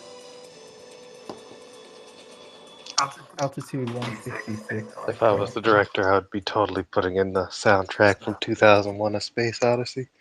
Yes, yeah, dude. Have a little, not just that, but like have a little, you know. They did have that. They did have that before, you know. They did use some classical music before, which I think gave it an extra flavor. Remember last time they like used jazz music for like the first time they did the coasting, Yeah. right? They had the jazz music, which is so fucking good. Space music. Everybody was talking about that. That was really beautiful. They should bring that back, man. Gives them character, you know. Oh, Is or the that cantina music from plasma? Star Wars. Dun, dun, dun, Nah, dun, too dun, dun, cheesy. dun. Too cheesy. Funny, but a little too cheesy. Just have that on tap in case it blows up for some reason. Bruh. Hey, it brings up it's a mood fixer, you know? It's like, oh People shit, would it's be blowing so up. confused, like, what? What just happened? Exactly. They Imagine wouldn't be like you're a like, ah, journalist and you're trying to like write a spin on this, and that's like the first thing. It's like this. You like what do you do at that point? You just sit there and go, what? is What this am I this a listening to? planned explosion? It feels like a planned explosion. Yeah. And then you mitigate the Is bad that looks like press. plasma, doesn't it? That I is. don't. Yep, that's plasma. Looks like it. See, they're hitting a few pockets right now. It seems. The altitude is low enough, is it not? They're getting hit by the aurora borealis. Nah. That was the thing. I think it's solar wind, right? That's what causes that. That's what that phenomenon is called. Of Oh, that's what, not the it. Aurora Borealis? But this Yeah. here is not it. No, that is just the rocket Gotcha. hitting the pockets really, really fucking hard, and the air, as a result, heating up to a point of a plasma because there's that much. Yeah. Yeah. Yeah, it is moving pretty quick.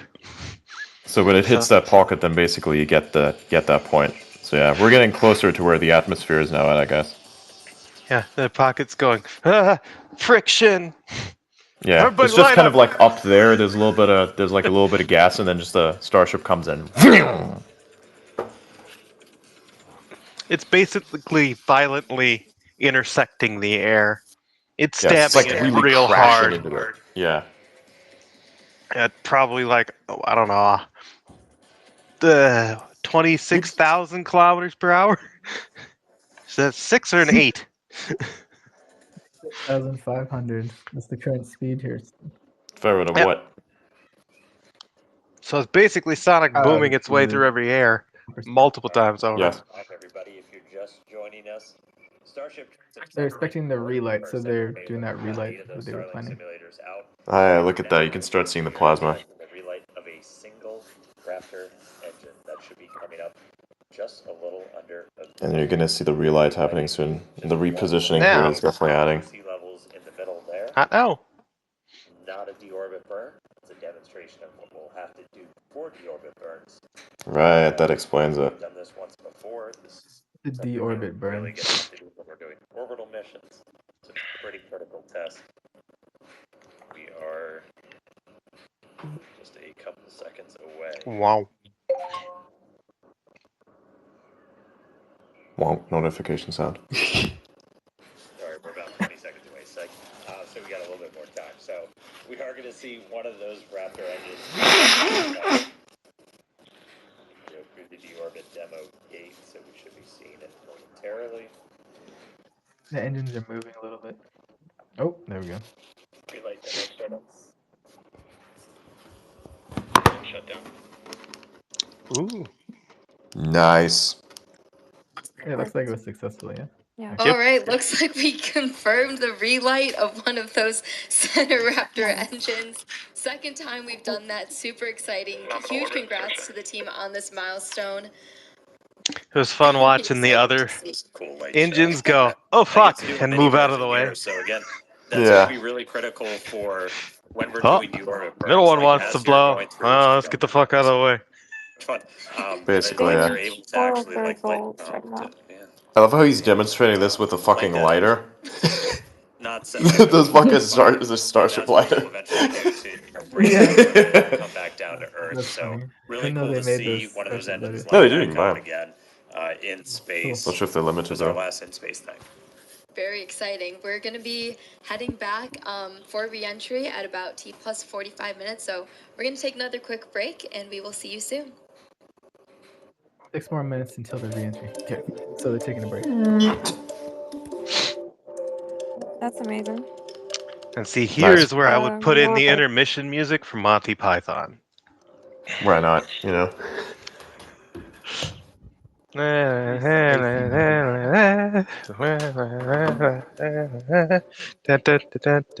I do like the professional tone. I do like the professional tone though. It's pretty good. Like I think there's some humor one could add in for sure, but like the professional tone is quite neat for this one, I would say. It's doing quite well. Well, you've The worked music with is me. nice. You know exactly how professional my tone gets at peak professionalism. Yes. It comes out in very small bursts at best. Yes. That's why we would do a consultation, like your mic is muted most of the time, and then you come in with like these bangers. Oh, hello, did you think of this? No? Okay. And it just like goes back and it's like gone for like 10 minutes. Right? And it's like talking, nugget for like 30 seconds, and then it was like, oh, interesting. Person readjusts their positioning, does like the 10-minute cycle, and you just come in with the nuggets each time. And I'm just trying to like get more data out of them so that you can start working with that. It's a pretty good dynamic. Yes. Like I do the interrogation thing. Vera does the analysis, like, hey, we're gonna give you like this thing, and then Lawyer Cat does the PR stuff. Basically. Which kind of like helps me because sometimes I just really want to troll so hard when I hear something that I really know is unrealistic. And it's like I have to just shut up because I know I have to know better, you know. Hey, I can feel it.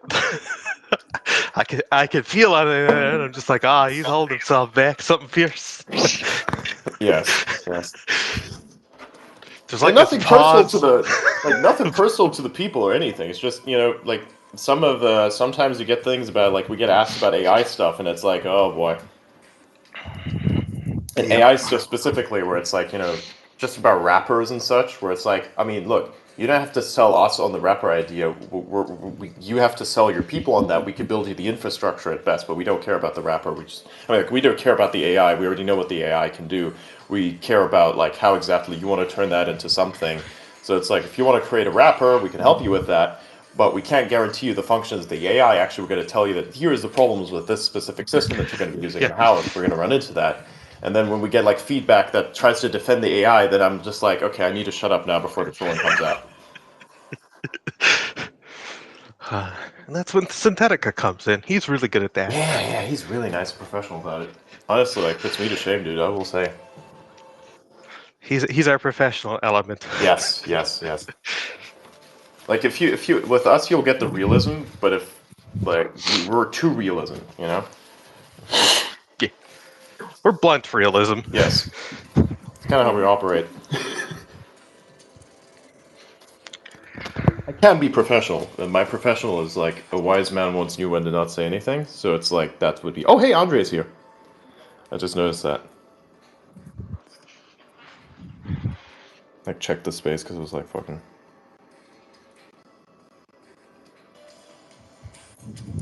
And the one day I had a call I could have missed. The Starship launches successfully. The door opens. You got the Starlink deployment. You booked a This consultation, is the didn't you? coolest thing. Huh? Did you? I'm pretty sure. I just had a work Oh, call. that call. Okay, that's what I was like. Wait, did you? Yeah. This is super fucking cool. Indeed, it is. By the way, it's kind of crazy when it shows the payload door. It's kind of it shows the payload area from the camera inside. You can fit a Tesla Semi in there, and it'll still have a lot of space. The Tesla Semi is what 7 meters in length, so 2 more meters around it. 6 meters 30 centimeters. So 2.5 more meters around it. That's a massive payload. Big. Yeah.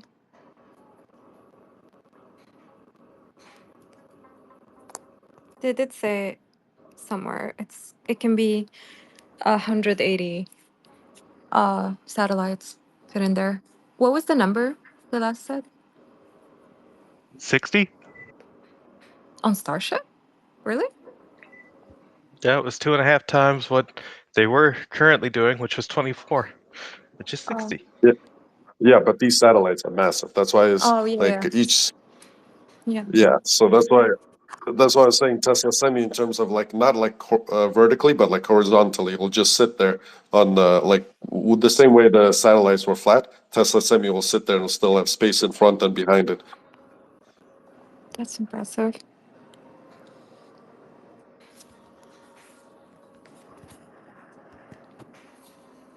Looks like we got re-entry activity with the flaps. Yeah, flap looks cool. See the plasma. By the there. way, yeah, the hardware looks so clean on this one. Yes.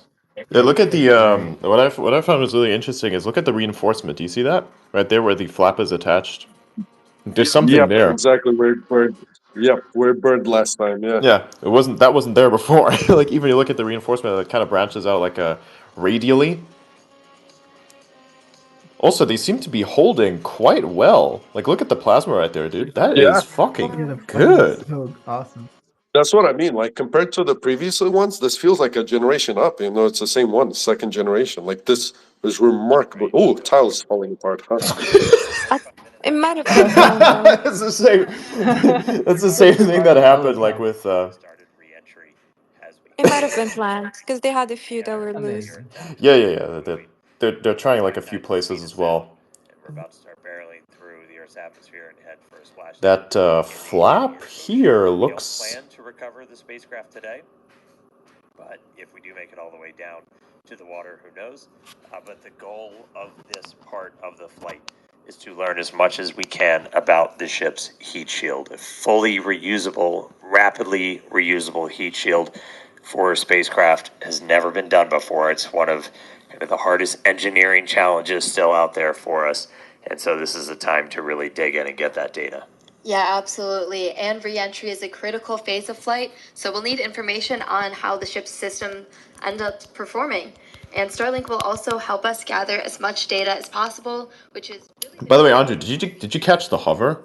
Starlink provides us with one more. No, I did not. I'll look up the SpaceX video. I saw it. What about it? Well, it was basically Hover. wasn't it just like that they were doing this with 2 engines instead of 3, wasn't it? Yeah, 2 engines. So it's instead of 2 3. engines instead of 3, Middle one was and it was just hovering there, like the booster, because they splashed it down in the Gulf, and so they just let it hover there for like a good 3-4 seconds, and then let it splash. It was real fucking cool looking. It was Yeah. so awesome. I clipped it. It's in I'm the looking at Noya it right now. Yeah, I thought that Oh, usually they do what just 2 happened? engines because 3. Hmm? Oh. Look at that, all the debris there. Woo! That's a blow. Something just blew up. Hold on, but what was there? Attitude. What's the attitude look like? Still looks. It's getting out of control now. It looks fine for now, but the ship as we go through this. So it is not. I'm surprised it's still to be a flying. That's smooth cool. Ride down to the Indian Ocean. We've removed a bunch of tiles in kind of critical places across the vehicle. So seeing stuff like that is still valuable to us. We are trying to kind of push this vehicle to the limits to learn what its limits are as we design our next version of Starship. So, 47 minutes, 45 seconds into the flight. Excitement ticking up a little bit on re-entry already, but the light show is continuing. This re-entry is going to take about 20 minutes or so until our planned splashdown. We were trying to splash down about 1 hour and 6 minutes into the flight. It's almost like they're aiming for a 69-minute video. There are obviously no runways and no movements to help us out. So we are doing propulsive landing instead of more traditional means. Am I wrong? And propulsive landing enables us to have more rapid reusability with these vehicles. I don't know. We're going to splash down at 1 hour and 6 minutes. Yeah. About three minutes of wrap-up commentary, I'm guessing. They're down in that asteroid region, which Looks good. right, so at this point, the flaps have control. That means we're getting into a dense enough part of the atmosphere that the flaps can start controlling us. We're not only reliant on those kind of reaction control system thrusters. We're going to continue hearing some callouts as the ship makes its way back to Earth. So when we hear entry max heating and entry max Q, that will mean the ship has made it through the maximum heating and aerodynamic loads it will experience as it returns. So if it makes it through those, we can say we're doing pretty well. I will say I'm happy re-entry cleaned off this camera for us. It was a little dirty from the weather, so Damn, that's giving cool. us this view as we start coming down. Striking. Yeah, this is beautiful. It looks like the skirt's lining popped. I guess two different pieces of metal, but there's nothing. Yeah, nothing there. We were intentionally removing them only in the skirt. Is that, you know, That explains it. Yeah, so they left off a few tiles of the skirt. That's why it ruptured likely. Together, that obviously exposes your engines. Yeah, So that could do and something I for think a it's landing two burn. different parts. Like two, it looks like the inner layer of the metal popped out, like popped, based on the pictures before and after. 50 minutes since launch. Yeah. To see What is colors that? start to build up a little bit. We are at the point where the it's gas dense evaporating from the enough coolant, atmosphere that the the flaps coolant, have control. like the coolant gas. About 74 kilometers. Oh, dude, look at the heat. Look at that heat, man. So those gas, Sunlight, so we intentionally those test gases right protect now. from plasma as So we well. have They daylight. help The with sun should that. actually come up over the horizon on Starship in about 3 minutes. It's kind of So interesting. It's as we like get if a when little bit the further Starship into comes this re-entry, down and they have the that metal, inky black right? glow Like is how gonna does start to one look like how does one clouds assure that the metal is filtering actually right still, blue ocean. you know, usable, We may properly coming usable? down Because the on stresses other will side change of a the little bit planet. because you're heating it and then letting it cool off again. And that flap is getting torched. Look at that. Yeah, it's kind of Oh, look at that! burning It's melting, dude. Look at that! Did you see? Look at that! Flights ago, Oh, looking directly at the flaps. Dude, look at As that. The not just the heat sparks are shield, just but I mean, flying the I, flaps, how I they're mean, able this to is control the not vehicle like to what's supposed to stand happen, but like that it still looks re-entry pretty damn in interesting. looks so location, fucking so cool. kind of where they Yeah, connect but it's better than to that the other ship time. The flap itself melted for and it most still critical survives through. Oh yeah, that was impressive. Yeah, do this Well, trials flap on that those could, where yeah. again we're trying That was to it. we're kind of being I mean, modern it's with still Starship a little bit. it's still We're attached, I trying to right? put it It's still It's still attached. gonna survive, I think. It's just Yeah, yeah. Yeah, You gotta be a little you see optimistic that about this. what trials over some of it those looks fuel like there's tank an sections inner of the part to ship the skirt itself. that So ripped. Mm-hmm. we're Yeah. really trying to see what are our limits. We're And doing that's this probably over the It's one that's still hanging uncovered. around. It's just a Yeah. little the area over floppy. the It's Earth. fine. Yeah, Just yeah. It's still good. It's still good. That's probably the part that's uncovered, maybe. Funny that I was yesterday We are talking about floppiness assuming we that make one it all can't the way down control. to the ocean one piece is where Synchronicities are Pre-mine the hitting again. floppiness. at least one Pre-mine the floppiness. everybody's favorite camera person out in the Indian Ocean. They just wanted to give it a couple more flops, guys. So Yeah, Era the flop. real flops were This flight pre-mined was long going too ago. perfect. Yeah, we're able Hmm? to get any What'd you say, live Adrian? views of the ship. That'll essentially the flight was tell you going too perfect. our Everything target. had done, so they needed some kind of like Able to do things that to with mess up a our bit to six know where to fix next. Yeah. really exciting. Oh wow, look at that. What the fuck? I think That they looks strategically detached some of the pieces so they'd be able to collect more relevant information. Yes, that they did. Why does Yeah, it look the like that? uncovered That's one, I crazy think, looking. got damaged. Most likely, I don't think they would survive. We're about 10 minutes until we're probably going to start hearing some of the other big milestones coming up. Yep, in about 10 minutes, like Dan said, Starship will be transonic. This is going to be the period of flight where the velocities of airflow surrounding and flowing Transonic. past the vehicle Interesting. are concurrently below, at, Phoenix. and above the speed of sound, so somewhere in the range of Does that mean the spaceship is gonna turn into Sonic the For Hedgehog? reference, Starship does have a range of Phoenix, cruising yeah. I mean, speeds, it's but kind of most doing of that them right fly now, at not gonna speeds lie. between Mach 0.74 Look at and the Mach Earth. Look at the 1.5. Earth. Like, So that's 480 to I don't think that's the 575 Earth. That miles is per just hour, the or plasma. 770 to 930 You can Is see it? the movement of clouds or Oh whatever. shit, You that can is the see the Earth. Phoenix thing. subsonic that just Yeah. went through Yeah, low it's day That right atmosphere. now looks where it fucking is cool. Well in excess about of day. that right now. yeah. Morning, By I the mean, time what we am I hit saying? subsonic, It's day in we're Australia. It's essentially true. Yes. belly flopping down. There we go. There's that sunlight. Damn, bro, There that to is a now come picture back right there, into man. view. One of the other things we're doing during this, and you're going to see Starship kind of pitch in some pretty, not extreme ways, but a little extreme. Whoopsie. Trying to really stress the Spheroid haters will say this is fake. Spheroid haters. Just grok imagine this. Well, sure. Ship structure hold up. We are pushing it beyond essentially what we think we'll have to fly at to do something like a return Oh, dude, to look at the launch site. reflection of the flap there. It looks so again, epic. may not be a very smooth Yeah. ride There's some downhill, really good shots. but we're this time. doing Yeah. that by I am design. amazed We're by really the trying to find camera. what are the There's edges that literally we no can operate damage at, to the camera, and build it up feels our like it's data right on sets. the edge of the But It's flap true. sun is up, because it moved with it. clouds Yeah. and water down below. Oh, So look at those we are just clouds, about man. 10 That minutes is away, a little less that than is 10 a minutes now fucking that until is we a start money hitting shot. transonic and then subsonic. Once we hit subsonic, we're basically just belly flopping. It's actually amazing to see how long it's holding out. I'll hold my tongue on that one. I know what you're thinking. I know what you're thinking. I'm thinking it too. Okay? Don't know. That is a money shot right there. Mm-hmm.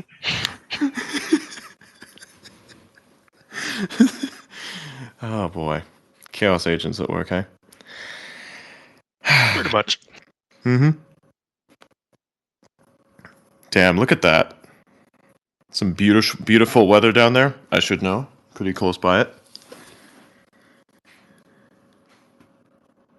All right, so about 55 and a half minutes in, you can see the sun is up. Again, we intentionally designed these flights to lift off in the evening here so we get these daylight views so we can get as good a video as possible on the ship, assuming we make it all the way down.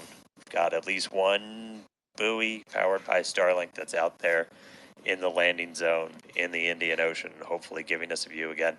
If you see any live views, not from the ship itself, that means we nailed our landing target. Starship is past peak heating. All right, we just heard the call out that we're past peak heating, so things are looking good so far. Looking good. It kind of looks like it's still heading right And at to this point, Australia. again, the flaps are controlling, Yeah. so this movement you're seeing is that forward flap moving to try and just maintain control, maintain attitude of the vehicle as we're coming down.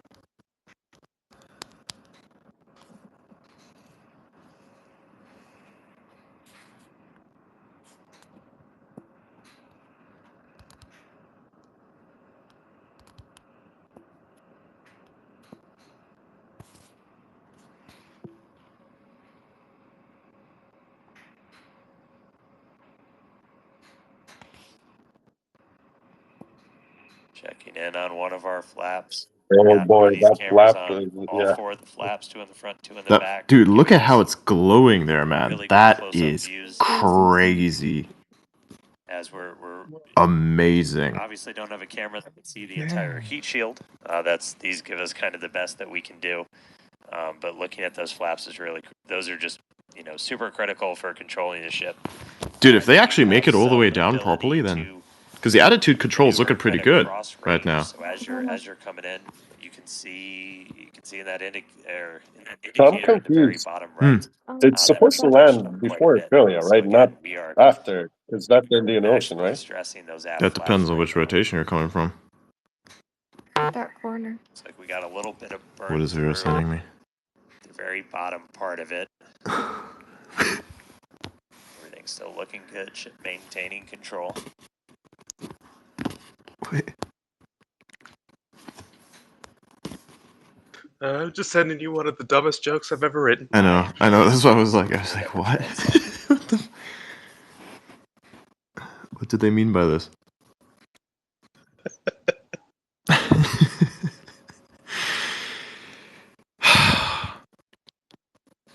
Dude, look at the flap, man. Look at how that's actually just like molten. Like Wow. that looks. I mean, it looks cool. Let's just say that it does look. It does look pretty cool. I think it's coming off. Chunks of it are coming off, yeah, but I think it was coming off. man, does it look cool. Oh, there's a Still piece. a little bit toasty on the aft skirt. Toasty is the word, yeah. Yeah, that's a good word for it. Yeah. And we are How would you describe stressing this piece of flaps metal? so we can burn all we Toasty. can. Yeah.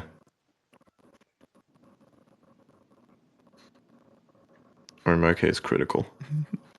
So now we're Man, look at how look at how that's like. Wow. I think parts of it are stuck to the ship now too. Look at that. just about 48, 49, counting down to 48 kilometers in altitude. Especially in that transonic. They're like so fusing to the transitioning ship. between. This is like the first time we're seeing the plasma like this with the daytime clouds behind it. Like that is beautiful. Right Such now, a beautiful we've got shot. kind of Look at a lot that. of forward momentum, a lot of forward velocity. Wow. And then eventually, by the time we hit subsonic. Clouds. All right, here we go. So this is what we've been talking about, where we are. That is so Top much view. deceleration. Try to fully Yes. deploy those aft flaps and really stress them out. So again, this is meant to test the extremes for the vehicle. Oh yeah, they're testing something. Oh, Well, that was a looks like it was cool gonna camera come off for a second transition. Ooh. Ooh, that's toasted right there. Look, burnt. Dude, it's swim. All right. They're just wiggling it. They're literally just wiggling the ship. Flaps swinging out. Again, we are Wigging putting out, shit through they the say. ringer on this flight in. Put it through the wiggle maneuver. 2 tiles down. Wiggle. Wiggling intensifies. Yes, wiggling intensifies. It's like we're still maintaining control.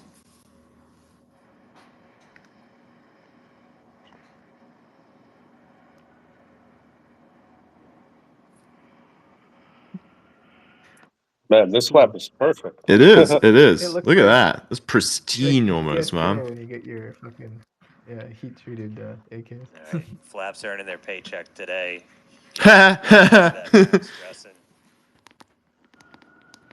Didn't answer, bro. Definitely things looking good so far. We're about 2 minutes out now from Starship becoming transonic. One cool Wait, you thing said to note the as flap we is get some of perfect. those views And they showing just said kind it's of pristine. the whole But length of the ship. That's an old. One of the changes That's we an made old after shot, Flight though. 6 was to No, it's not. change the This is all tile current. line a little bit. So we had kind of scaled back the number of tiles significantly. As when we go to catch these ships, you don't want to.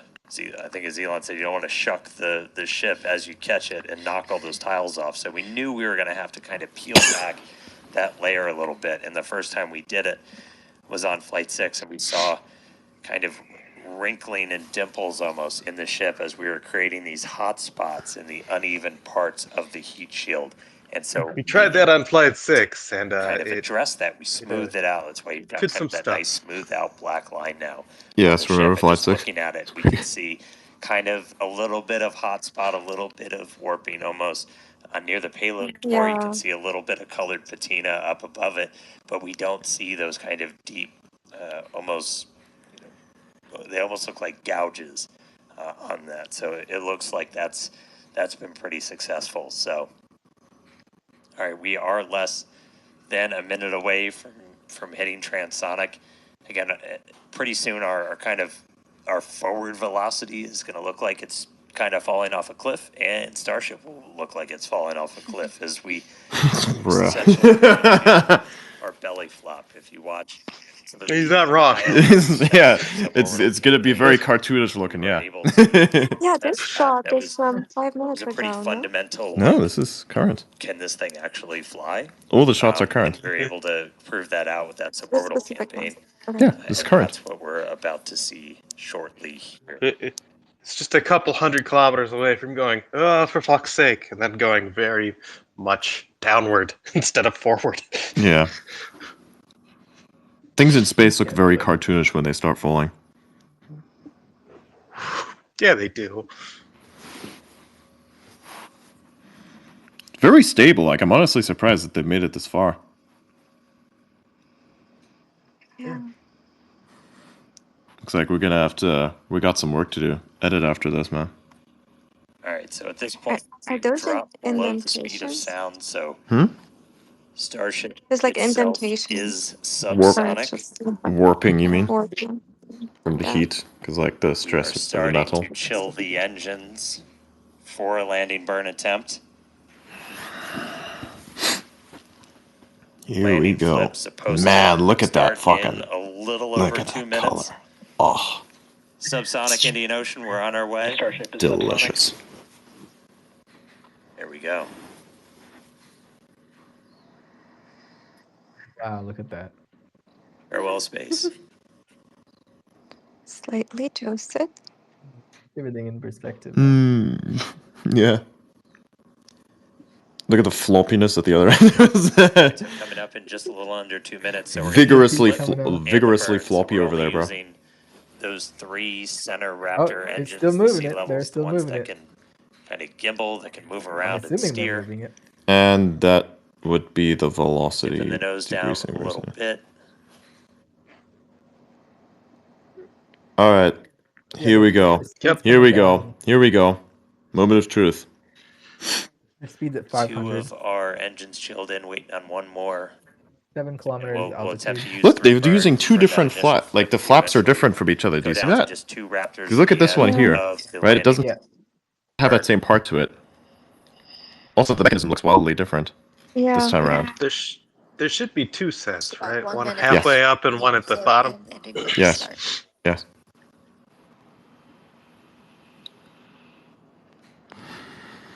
Oh shit, look at that. Oh, the cameras. Dude, look at the micro adjustments. Yummy. Yeah, those cameras are taking a little bit of a Yeah. coating. Yeah. That's fine. No, show us the other But one. now you can see it. Why is the The camera Starship is no longer Record pressures are accelerating almost so known much as for falling. everything. Yes, this is the belly flop maneuver. This is very controlled 30 floppiness. seconds. Dude, this is actually cool. Look at how far it's Now we're making gonna it. look for the flip. So Starship's doing its belly flop right now. We're gonna do the flip. Swing out. Let's punch Yeah, through the some flip is clouds going to happen first. right there as we pass the second cloud line. 1 kilometer. And right about... Oh, dude, look at the waves. It's nice and windy down there. Yep, they're flipping it. They're flipping Yep. it. Second cloud line. And they're gonna try to hover. I don't know if they're gonna. I hope it works, man. I really hope it works. I really hope it works. Oh, and they... Seeing 3. Okay, it's Oh, flipping. wow. It's working. It's working. It's working. Yes. And it's hovering. Was it? Wow. Oh shit! And then it Wow. Yeah, that is a fucking money shot. Oh my god. Nice. Nice. That's Dude, that amazing. cameraman must be having one hell of a time down there with that big ass explosion. Oh yeah. That is fantastic, man. Oh man. Wow. Farewell, They- Ship 37. Thank you, buoy cam. Landing. Wow, flip, that's insane. burn. They achieved all their goals basically There we for go. today. I wasn't sure if it was gonna Alright. hover. I thought it was like. That was pretty awesome. Incredible This is flight cool, right? team Hovering. for both ship and booster. I'm waiting to see if this Really ends in a incredible. minute So and obviously we're excited. 45 seconds or so. Everybody's excited over there. Tyler, how's it going over in Hawthorne? We are super excited here in Hawthorne. It was another exciting Starship flight test of the books, and we hope you enjoyed those Starlink views. So congratulations to the team at Starbase and everyone here and around the company. So many employees have I'll take my timer away. enormously to the Starship program. Towards a multi-planetary How dare you? So that's going to wrap it up for us here in Hawthorne. Thank you to everyone for tuning in today. It was it was great being with you today. Back to you guys. Wow. That was absolutely incredible. Huge congrats to all the teams. Well, looks like we gotta get to work, man. We gotta get to work. Yeah, We gotta get to work. Yeah, man. Yep. Central Time. Yeah, man. Let's do Booster it. successfully lift us up That was through crazy. ascent. Had a successful hot staging where That was beautiful. continued That on was with its, absolutely suborbital trajectory. beautiful, man. Booster came back down, had that boost back burn, and a successful landing burn with that, Yeah, that was unique awesome. engine configuration as well. And then ship continued on its way, made it all the way into space. We got to see first ever payload deploy. So exciting. That was awesome. We got the door open, 8 Starlink simulators deployed, relit that Raptor engine, and then on entry we probably gave it a little bit of extra time in the oven, but made it all the way through re-entry. I think three they went engines past started up, 69 landing minutes. flip, splashdown down in the Indian Yes. Ocean. Promised maximum excitement. Starship delivered. Most So definitely. congratulations, all of our teammates here at SpaceX. It's been a year. Everybody that's worked on this program, this is what we're working for. So big congrats to all of them. Thank you to all of our future customers, too, for your support. And we'd also like to thank the fine people of Cameron County, including the residents of its newest city, Starbase, as well as the Coast Guard, the Federal Aviation Administration, the Government of Mexico, and the Australian Space Agency. Be sure to stay tuned to SpaceX on X for updates, more of the views. This is just a tiny amount of the views. We have so many views that we didn't get to feature on the broadcast. So we're going to be going through that over the next couple of days, and we'll be posting So many it all views. there. We have the Yeah, best if you're views. interested in more launch coverage, head on Yes. over to SpaceX.com/launches They do. They actually for do. the most up-to-date information. In fact, Yeah, we actually recently actually rolled out do. a new It's departure amazing board tech. featuring our upcoming launches with details like mission name, launch and landing site, and liftoff time. So be sure to check it out. All right. We Yeah, just okay. launched the world's biggest rocket. Again, dropped a couple satellites off, suborbital, Incredible payload deploy for today. nailed that double header into the ocean, splashdown, time to go through the data. Really crazy cool to hit all those objectives today. Yeah, huge shout out to all the Really good. teams who make this look Yep. easy. And thanks to all of you for tuning in, and we will see you back here for Flight 11. Good night. Wow, that was incredible. It was flawless. That was perfect. That was quite simply perfect. Yeah. That was quite simply perfect. Great to see a bit of a comeback here. Absolutely excellent. Well, looks like we got some work to do. I got to hit up the music guy and see what he's got cooking up. Then we got to like collate a whole bunch of clips over the next couple of days and then turn that into a fucking Starship edit, everybody. Yeah, so that's going to be coming out soon. We're going to like have that released probably before the end of the conversation. We got like I got a whole bunch of stuff that I got going on. So the Starship edit's going to come out in like probably, you know, like a Sunday. maybe 4 days, 5 days, whatever we got going on. Depends, really depends on what it is that we got going on and when the clips are going to come out, because SpaceX has got the most HD footage, and so yeah, we're gonna see what happens. Check this out, Adrian. Fun. Check out the super quick. Check out the post I shared. The, Oh shit! The orange thing. I was that's just the heat cleaning up shield. everything. Oh, one sec. Hold on. It's the craziest look of the heat shield. I think it's still there. Andre. Yeah, that looks. Damn. Shuttle external tank vibes. Yeah. So yeah, that's pretty solid. Actually, so what we're gonna do is so I'll take all of that and I'll edit that. Yeah, we're gonna do a whole bunch of stuff. Yeah, eventually. We're probably gonna do that. We're probably gonna do that in Discord as well. So I'll see if I can get my guy in, and we're probably gonna make some really cool shit happen. Super epic. Super epic. Yeah. So are you all excited for the new edit? You guys excited for the new edit that's gonna come out? Because we're gonna make something. We're gonna make something. Hype. Yep. People are excited in the chat. Yep, I see people responding to that. Yep, there we go. Good shit. They're excited. Coming soon, Cloud Money Shot by Adrian Dittmann and crew. What? That's a good one, actually. We should keep that for like a future thing. For a future thing, yeah, that's really a Claude money shot. It's like, that reminds me of that meme, you know, Shadow Wizard Money Gang. Something like that. Yeah. No. Was it that? I think it was that. You know, Shadow Wizard Money Gang. We love casting spells. Hell yeah. This song is brought to you by the Shadow Government.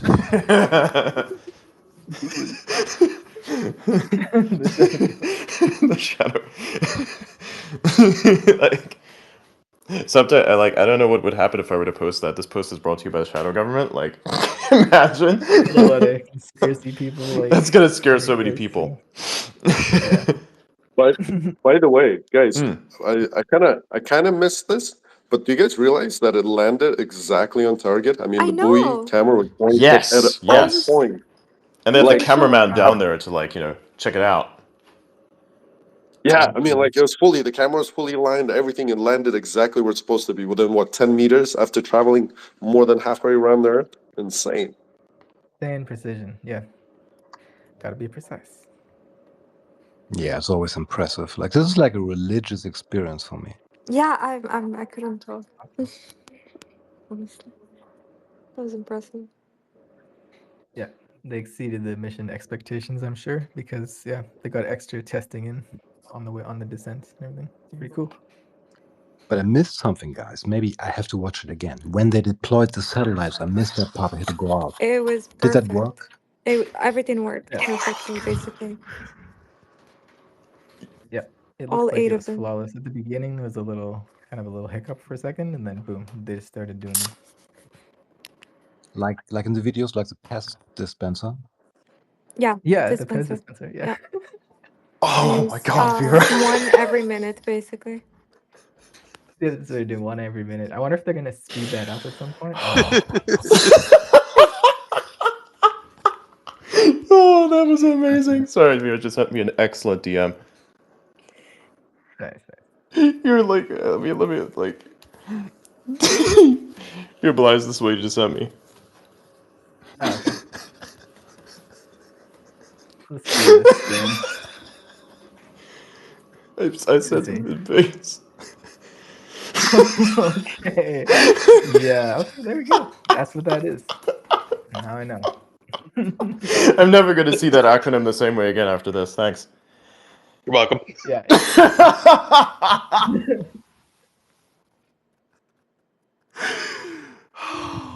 Oh, goodness. Oh, that's good. That's incredible tech. Acronyms are about kryptonite when it comes to having a cohesive conversation, but when it comes to making up new meanings for those acronyms, oh boy. Yes. Yes. Yes. Anytime anybody throws an acronym at me, my brain's like, all right, acronym roulette, what we got? Exactly. Noya, check Discord DMs. Oh. What? That's nice. I need more of these. That was beautiful. That, like, I don't know, man. I could have never thought of that. That was incredible. I wish I could show people this, but it's just the world's not ready for that. You guys have to earn it. I'm sorry. Yeah. Anyways, back to topic. Damn, absolute feature that is, man. That was incredible. Anyways, kind of back to topic, but yeah, we're gonna turn that into an editorial soon. Yeah, it's gonna be great. I'm gonna have to hit up my music guy, and we're gonna make some songs, and then we're gonna see whether or not that sounds pretty good. Yeah, I do wonder if he needs some samples. I think he's got something ready. Like he was talking about something last time that he already had, but I don't know if He might be a bit more busy than usual because, like, his model changed a fair bit because ads on X don't work as well as they used to. So, yeah. Right. It's a thing. Well, I think that was it, guys. Third time's the charm, as it would seem. That's literally. Any other? Noya, Oh, look yeah. at my group chat. What someone just said about you. Let's see. We love casting spells. Of course, it's a cat. This Noya, guy don't vote for annoys me. Rocket. This guy annoys me too. I'm not gonna lie. Oh my god. Do you want him gone, Adrian? What? I said, do you want him gone? No. Okay, good. Every Wait, what'd you say? group needs a punching bag. I didn't hear what you said. Also, sometimes it's just productive to be annoyed. It motivates you to find better ways to destroy this person you hate. It's true. It's true. Yeah. I'm not annoyed. Who said I'm annoyed?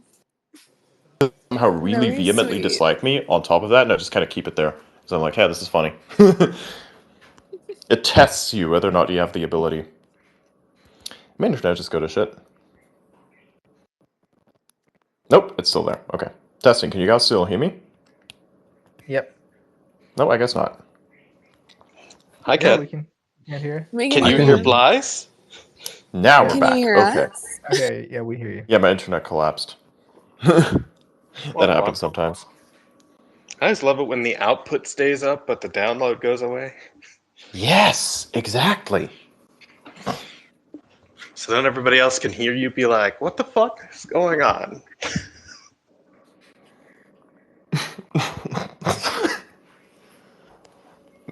Yeah, that's still in my brain.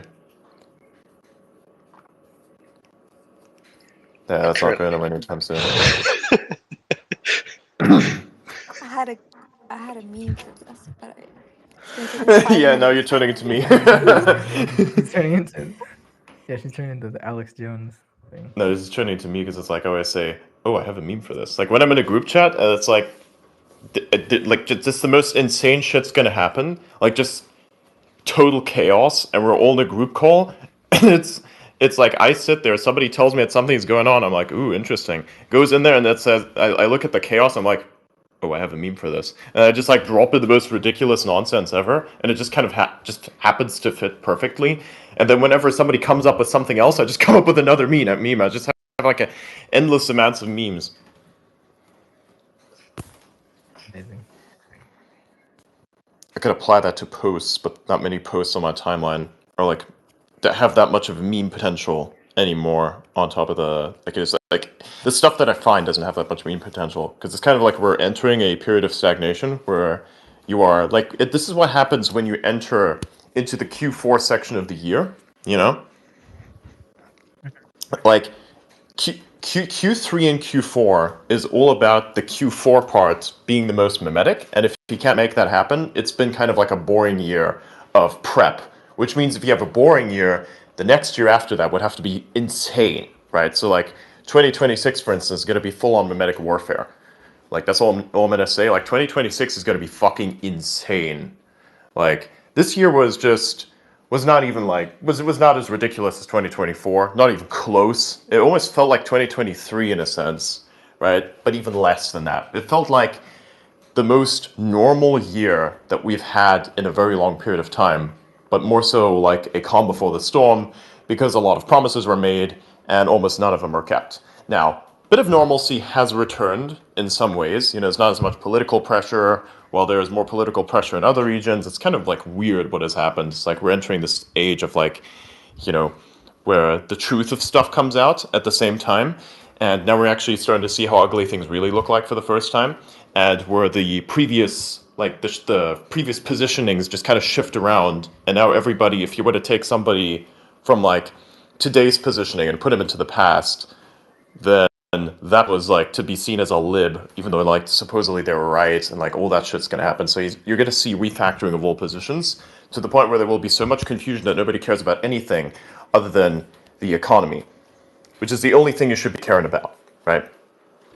Because everything else is fake. Politics is not real. It's fake religion, which is heathen, like heathenistic in a sense. Like I don't like that. I hate politics. It's just a fake religion.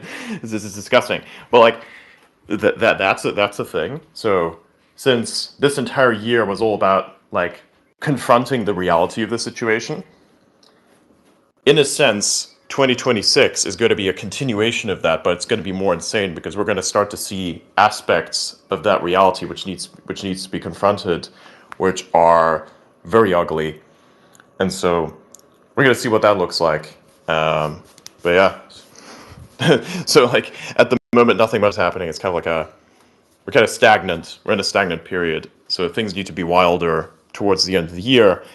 That then eventually slips into, the crazy period, which is then 2026, and then after that, maybe a stable period again. I don't think there will ever be a year as crazy as 2024. Like that was peak crazy. I think like it was just insane. Even like the crossover from 24 into 25 was just insane. Like straight up, that was just wild. Yeah, really. Everything after that was kind of boring. Not gonna lie. It was very I found cool. the terror shenanigans kind of fun. Yeah, but that was like nothing, man. That was just undone in like 3 days. It was a kerfuffle. Like, and then you had the Iran thing where everybody was like, going against each other there, and it was just okay. Now I guess we have to learn about Middle Eastern history, and everybody's got to like talk about that. So like we're And there was that pre-mining like brief what's going to period happen when there. India and Pakistan were like, I mean, they do that a lot, but it was a little bit more than usual this year. Yeah. And then Trump had to step in, and then everybody like started to dislike Trump because they just like where the articles were all about sympathy. It's like, oh, you got to be careful, otherwise mutually destroy one another. And then everybody in the West was like, nah, fuck it, we don't care about these guys. I'm like, bro, what the fuck? The same thing with the meteorite. Remember when they wanted to like try all those, like they wanted to pre-mine all of those scenarios, like each and every single one of them, and just everybody just not cared about it.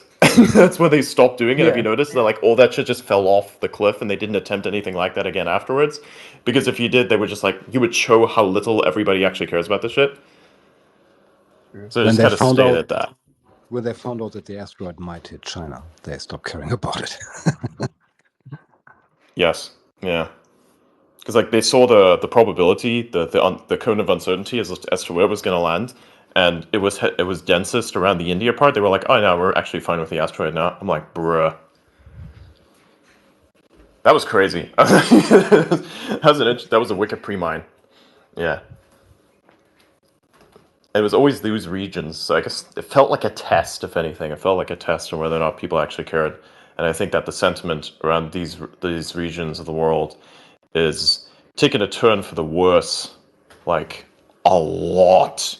And mind you, by the way, I will say this now, it's actually going to get a lot worse. Like, you're going to see sentiment for those regions of the planet go down dramatically over the next 3 or 4 years. It's going to be insane. Maybe even the years after that, especially the years after that. Because right now you're going to see a slowing down of that a little bit, right? But some of these regions, it's like it's not going to slow down. It's actually going to get faster and worse. So you get to see a lot more of that. Ironically enough, the ones who are going to come out on top of all of this, I would predict, is probably just going to be China and most of the Asian subparts, because they did one thing successfully that they've been telling everybody about for decades now, and that would be seizing the means of production. They did that successfully. It's finished. Right? So, and now the US wants its production back, but they don't know how.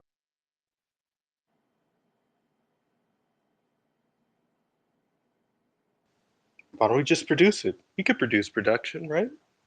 I mean, if they were serious about like bringing production back, they would put Jared Isaacman in the position, right, for like NASA. That's what they would do, but they'd be doing that. So, damn. By the way, is this still working? Because the space interface just said reconnecting. Yeah. Okay, good. It glitched for me for a second. I was wondering if it's on my side. Yeah. It's just internet funkiness. Periscope does not like it when you make the connection look unstable. No, it does not. It's very finicky. It just decides, oh yeah, we're gonna close it randomly now. Like, what the fuck? Why? We were would done. You want that? That's why. It's just like you were done. You weren't using that anymore, right? I was like, nah, you weren't using it anymore. That's it. Like, but wait a minute. Nah, no arguments. I don't know. We saw that you weren't using it, so fuck you. Exactly. Really? Yeah. Wicked. Absolutely wicked. I do love the launch here where you got to see two towers, right? Because you see the first tower where it was launching and the second tower in the background. I felt that was nice. That was really cool looking. Very cool. It's neat. That was really, really neat. It was neat. I really liked the pink plasma. That was dope. Yeah. You watched the previous like launches, did you not? No, not really. I only caught the ends of them, which were real fun. Not gonna lie. Bruh. It's very fucking like Kimball coded arc take right here. I mean, I don't know. I like uncontrolled explosions. They're cool. I mean, those seem very controlled. I mean, the Yeah, event at which they were occurred, which are like, you know. The ones today were controlled. The ones the last couple times, not so much. Yeah. I mean, they were controlled-ish. Controlled with an asterisk, if you will. Yeah, because the unpredicted falling is a problem. So to prevent that from occurring, you just basically say, you know, fuck that, and then boom. But to be fair, there's a large difference between we're going to catch that explosion, and we're going to drop that explosion in the Indian Ocean. Yeah, it's true. One of these is much easier to pull off. It's true. I think they may attempt a catch on the third or second times.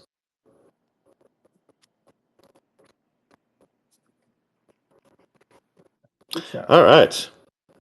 Yep. Excellent. It's been the most amount of spaces that we've done, like, all week, 4 weeks. Like, it's pretty nice to kind of do the daily ones again, like we used to do with the conversation, like we so back, in a sense, right? But, yeah. Maybe that's going to come back if I cause another incident. Then, yeah, maybe that's going to come back where we, like, do that a little bit. But right now, incidents don't seem to be occurring. Like, literally nobody is doing anything. I'm like, this is so cool. It's like there's so much stability. It's crazy. So yeah, we're gonna see. We're gonna see what happens next. So yeah, beautiful. In I hit up that unrelated once. news, I have my computer now. Nice, nice. We could probably do some Haloing soon. All right. Okay, if anybody out there has any like really good looking footage that they themselves have recorded off of the Starship landing, not the Starship landing, but like the Starship launching and the booster landing, if you got those two, they look very, very cool. Better than SpaceX's even. Please do send those to us. Put them as a reply on any one of my posts, preferably, of course, the one where I was asking for that, so you can go in my timeline, scroll down a little bit, and you shall see like the post where it's like, hey, you know, if anyone's taking any videos of the Starship launch, reply with them on this post, and I will use them in an upcoming edit. Credits will be given, of course, right? So if any one of you has recorded that, you have something really cool, then yes, please do send that. It's going to be epic. It's going to be nice. Right, I think that's it. We're done here, I think. Yeah. Epic Yay, launch. This Starship. was really, really nice. Mission accomplished. Yeah. Perfect Cool. launch. Next level. Been fun, team. As I say, third time. Yeah, as I say, third time's the charm. So now we're gonna have to like get to work. I'm gonna hit up my music guy. All right, thanks everyone for coming. I'll also be. By the way, can you like throw up the link? Yep. Thank you, Adrian. Because I'm gonna be doing the edit live when it does come through. Yeah, On I'm gonna do it Discord? live on my server. Yes. All right. On stages, I think we're gonna do it on stages, maybe. Nah, we'll do it in the premium section. It's shared to space. Do it again. Okay. Hit done again. All right, there we go. Now we can see it. All right, so I'm going to be doing editing in there once we get all the clips together. Once we have that all collated, so you can kind of like see what we're doing and how we do the work. So yeah, we'll see how we'll do that exactly. But yeah, Should be pretty fun. All right, thanks everybody for coming. See y'all. See y'all, I guess, during the weekend. I'll post my space for the conversation in a bit, and then we'll have that scheduled. So yeah, next time you'll see me on a space will be probably on the weekend. Yeah. Sweet. Bye-bye. Excellent. All right. See y'all. Bye. Have a good day Bye, everybody. or evening. Good day. Come in.